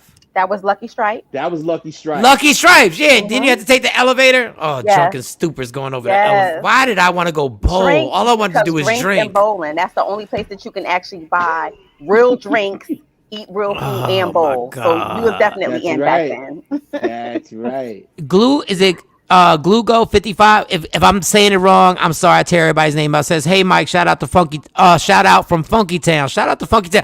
Oh, you know I'm in Texas, y'all. So since everybody's a Philly person, all three of y'all out the boxes. Philly's like a second home to me. When you get extorted in the city, it's like a second home. So listen, what? That's a home. The story. But I was in the Quick Trip. Y'all ain't got East Coast don't have Quick Trips, but Mo, you know what a Quick Trip is, right? Yes. Okay. Quick Trip is a big Wawa with a gas station, and there's a dude in a wife beater, and we're supposed to say tank top now, but we're gonna say wife beater behind me, and he's on the phone, and I hear him on the phone, and he's got all types of Philly lingo. And he's like, you know, not boy, but John and B-U-L, boy. What's the bull, yeah, whatever. And they, y'all I mean, he's like, yo, that OG in front of me. I look, I respect being called an OG, but God is so unfamiliar to me because I don't feel like an OG. And it's this dude from North Philly that literally is on a phone with one of his people from Philly and knows everybody from the radio in Philly. And for those who don't know, we were on the radio. Touchdown's still on the radio, but I was on the radio, and Jay Black was on the radio. What was that, like 15 years ago now? Was that 10 years ago, 15 years ago, something like that? The night show? 05. Yeah, it's not even that long. Yeah. Night show was like, So shout to the homie. He's coming to the comedy show. I gave him comedy show tickets for tonight. So he's gonna come out there. What up, bro? And I could tell, I knew he was from Philly because there was a line behind us. And he said, yo, you know, I'm not that boy, like, but I need a picture. And there's a line behind us. And we're at the register. And he's like, yo, you know, take that picture. I said, yo, you know, you from the East Coast. Like, I got to take the picture. The line is packed. And we stopped right. I already knew this N-word was from Philly. I said, I already know. And I really wanted to tell him to step to the side, but I ain't want to bitch out. I was like, it is what it is. I was like, all right. Right. The register worker was sitting there looking at us like, and we didn't take one because the first one didn't turn out right. We took two. And I was like, all right, Philly it is. So he's going to be at the comedy show. Touch, what are your plans? What stations you on right now? What stations you on? Classics 107.9 in Philly. In Ohio, it's Cleveland, Columbus, and Cincinnati. Magic 95.5 in Cleveland. In Columbus. 93.1 WZAK in Cleveland, and in Cincinnati, it is 100.3, and also in Raleigh, North Carolina, as well. That's a big flex when you can Can't you even know, stations you on. shouting out all your radio stations you on. That's a big That's flex. absolutely dope. Love it. Hey, Touch, let me ask you this question and tell me if you don't have to answer it at all. And I'm really being serious now. So there's no jokes. I'm not trying to be sideways or anything like that. You don't have any children, do you? No kids. Have you thought about it? And do you ever think about if you have a child? I don't even know medically. Does that mean because you're blind that your child could be blind? But number one, have you thought about it? Because you'd be a great dad. That's a good question. For whatever reason, how God, dealt me the cards, I'm the only one in my family that's blind. Oh wow. Out of my aunts, my uncles, my sisters, I'm the only one. There is definitely a part of me that has thought about that, because it's just like, okay, do I want my child to go through the same things, the same complications that I went through, the same struggles that I went through? I don't know if I would want, my child to go through that. It was definitely one of those thoughts, but at this point in my 40s, if it didn't happen, I'm okay with it. I got enough nieces and nephews and god kids that are always in my pockets anyway. So you can give them back. And you can give them back. Yeah. Right. Hello. There it is. That's the best time. And you at that age right now where you ain't got to pull out. Like if you want, well, you grown. You ain't scared of it. You can just lay right in there. Like just let us meet her first, and just I'm like, and when we see him, like, yo, just lay right in there, dog. Lay right in there. You know what? He said, "I'm gonna be serious. I'm gonna ask serious question." Nigga, right but I'm still serious. Hold on, my Batman voice. Touchstone, lay right in there. Touchstone. Catch you one of these hoes and lay right in there. Touch, don't do it. I don't know. I gotta appreciate Touchstone. I don't know how he worked in Philly that long and didn't get nobody pregnant. Yo, you should get a medal, an award, a trophy. Like that is absolutely amazing, dog. You're in like the business. I mean, he was in the thick of it. He's still in the thick of it. Dog, I had to get out of Philly. If I stayed in Philly, I would have had like 7 kids. I would have been Bible numbers. I'm telling you, I would have had Bible numbers of kids. Oh man. Oh, last thing. Because we ain't gonna talk about you. Don't talk about me. I ran them streets. I don't know how I still got a penis. Real talk. I don't even know. Your ass. Jadakiss. I told this is how the whole subject. This is how you all came up. Yeah. So Nick Cannon, Charlemagne on his TV show had all his people do an impersonation of Jadakiss's laugh, and only one of them was okay. They were all horrible. And Charlemagne posted all of them, and Jadakiss rated them. Do you know how pissed off I was when I saw these people trying to do a Jadakiss impersonation? People, Touchstone has been doing a Jadakiss impersonation damn near since maybe 98, damn it. I don't know. Like he's been doing a I don't know. I know it's early. No, I mean, to Jada's defense, Jada started that laugh in probably like 03, 04, somewhere around that. But when did you? But you have mastered it. Is it too early? Look, he cleared his throat. Son of a bitch, cleared his throat. Because it's so authentic. This is not a game. This is Jada at the verses. Go ahead, Touch. Damn it! Jadakiss. None of them people got it like that. Yeah.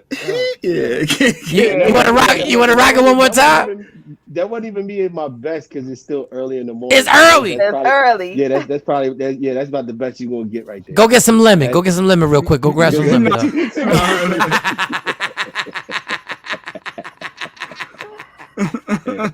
Yo, DJ Touchstone, #1 blind DJ, Philly iconic, one of our family members. Yes. It's just weird when you get older and you realize how much time you spent with certain people, and you go how many nights, how many shows, how many clubs, why are we still alive is only by the grace of God. I'm taking that from Mo. It's only by the grace of God why we still alive. Let me tell you, Touchstone got rides from me when he would have been better off being the driver.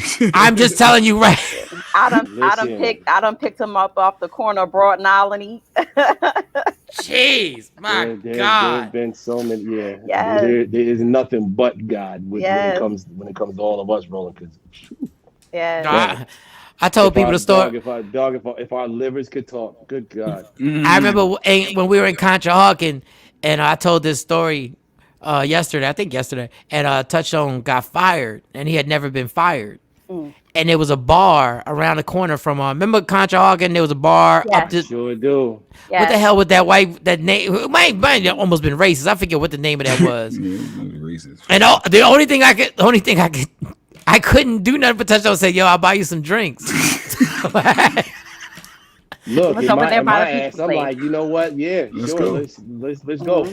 And Touch was really like, nothing else to do. I don't believe this. The pub. Yes, it was the pub. Shawn, remember? Because AB was it was like, all right, we all gonna meet up there. Yes, and the pub, and I remember talking with Touchstone. Touchstone was really like opened up, like, yo, I don't know what I'm gonna do.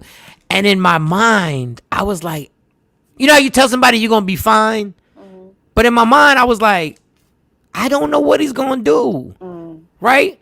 And to his Pizza Hut, he go back to Pizza Hut. I'm a beat your ass, Jay. Like, no, he's not going back to Pizza Hut. No, he's not going back.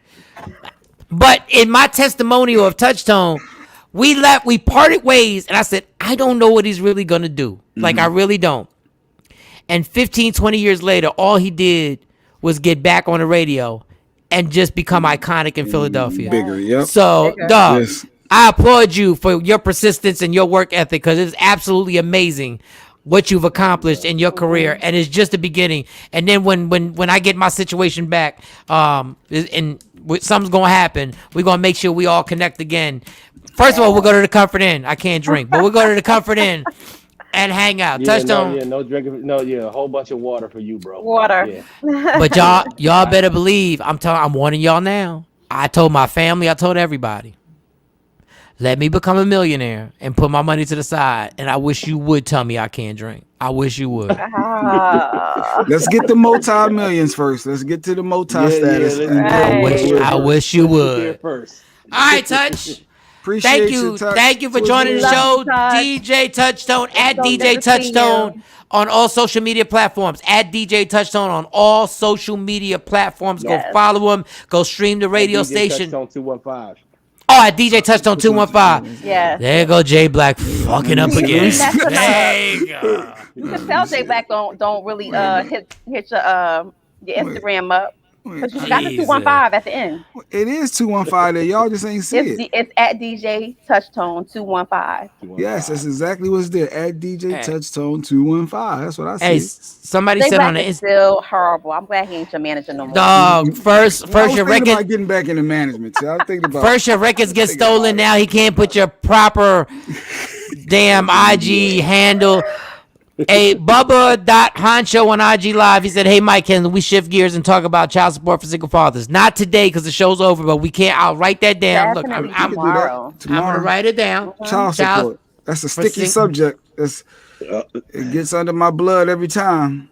Child support, single fathers. Under my skin, everything Oh, else. you got through it. Shut up. You got through it. You're fine.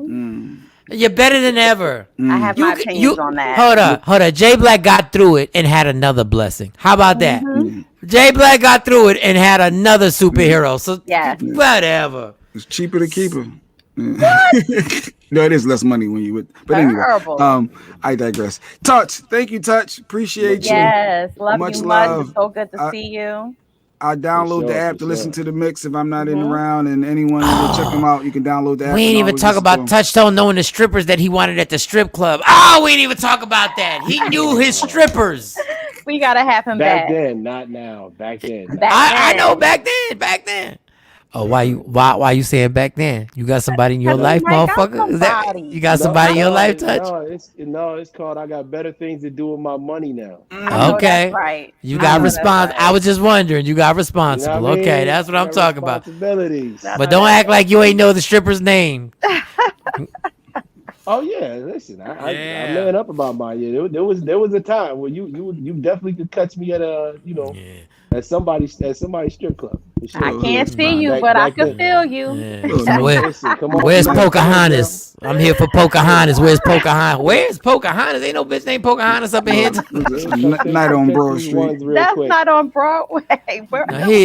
He took Jay Black took Touchtone to the most dangerous strip club in the history of Philly. It's not even a real strip club. It was like stab wounds. It was disgusting. Yeah.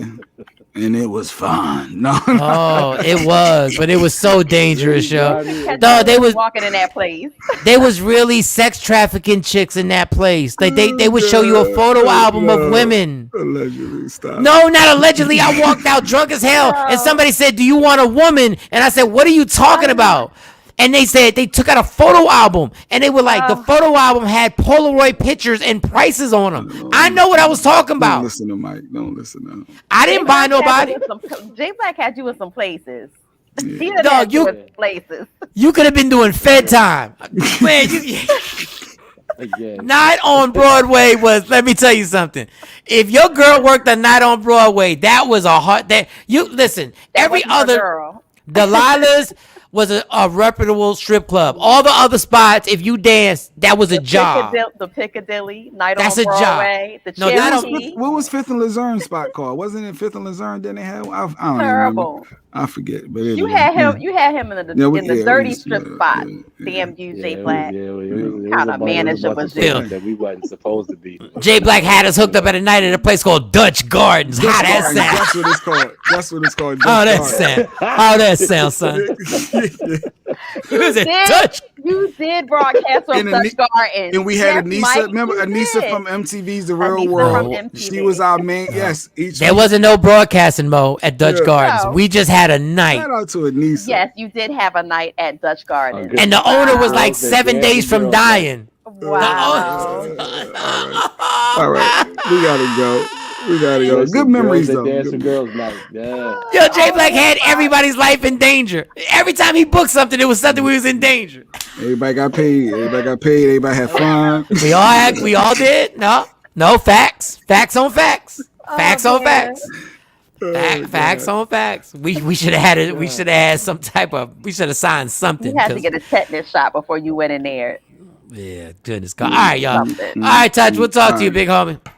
Love y'all, man. Appreciate it. Love you right back. All right, later.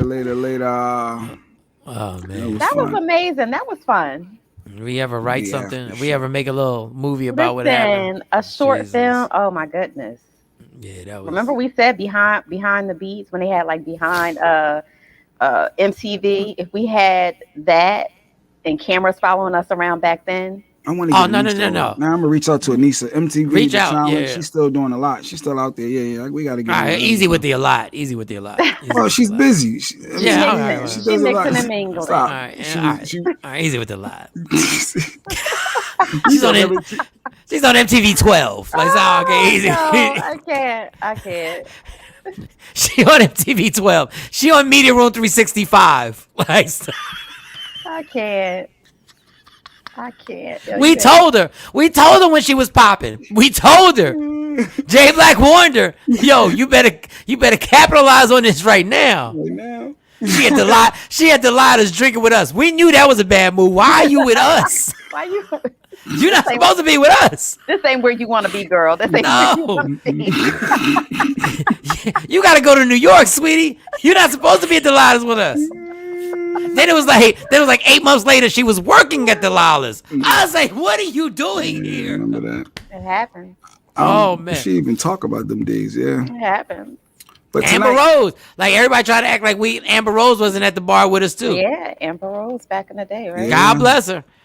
I really thought I was Kanye when I went. Yeah, never mind. All right. Well, Ryan Banks was Kanye. Okay. Shout out to Ryan Banks. Good. All right. All right, these are inside jokes. Listen, everybody, love me for who I am, not who you want me to be. The comedy show is tonight at the Arlington Improv. Go to my Instagram live, tap the link in my bio, and you can get tickets. It goes down tonight. Shout out to Josh Drake, this young man. I'm telling you, I'm never going to get credit for putting these young dudes on.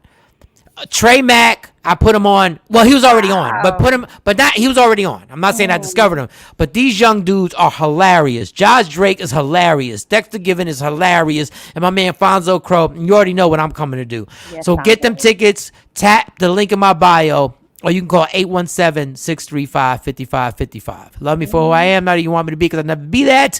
Also, understand there's only one thing in life that is guaranteed. It will end. So enjoy every minute, every second, and never let anybody steal your happiness. It belongs to you. Fight for it. Jay Black, Sexy Mo, Shawnee Scott, everybody was part of the show. We'll see y'all tomorrow. Yeah, yo. Michael, Shawn, and the Takeover Legends, where the truth hurts, but also makes you laugh. Baby, tap in. Tap in. Don't never stop if you want to be on top. Yeah.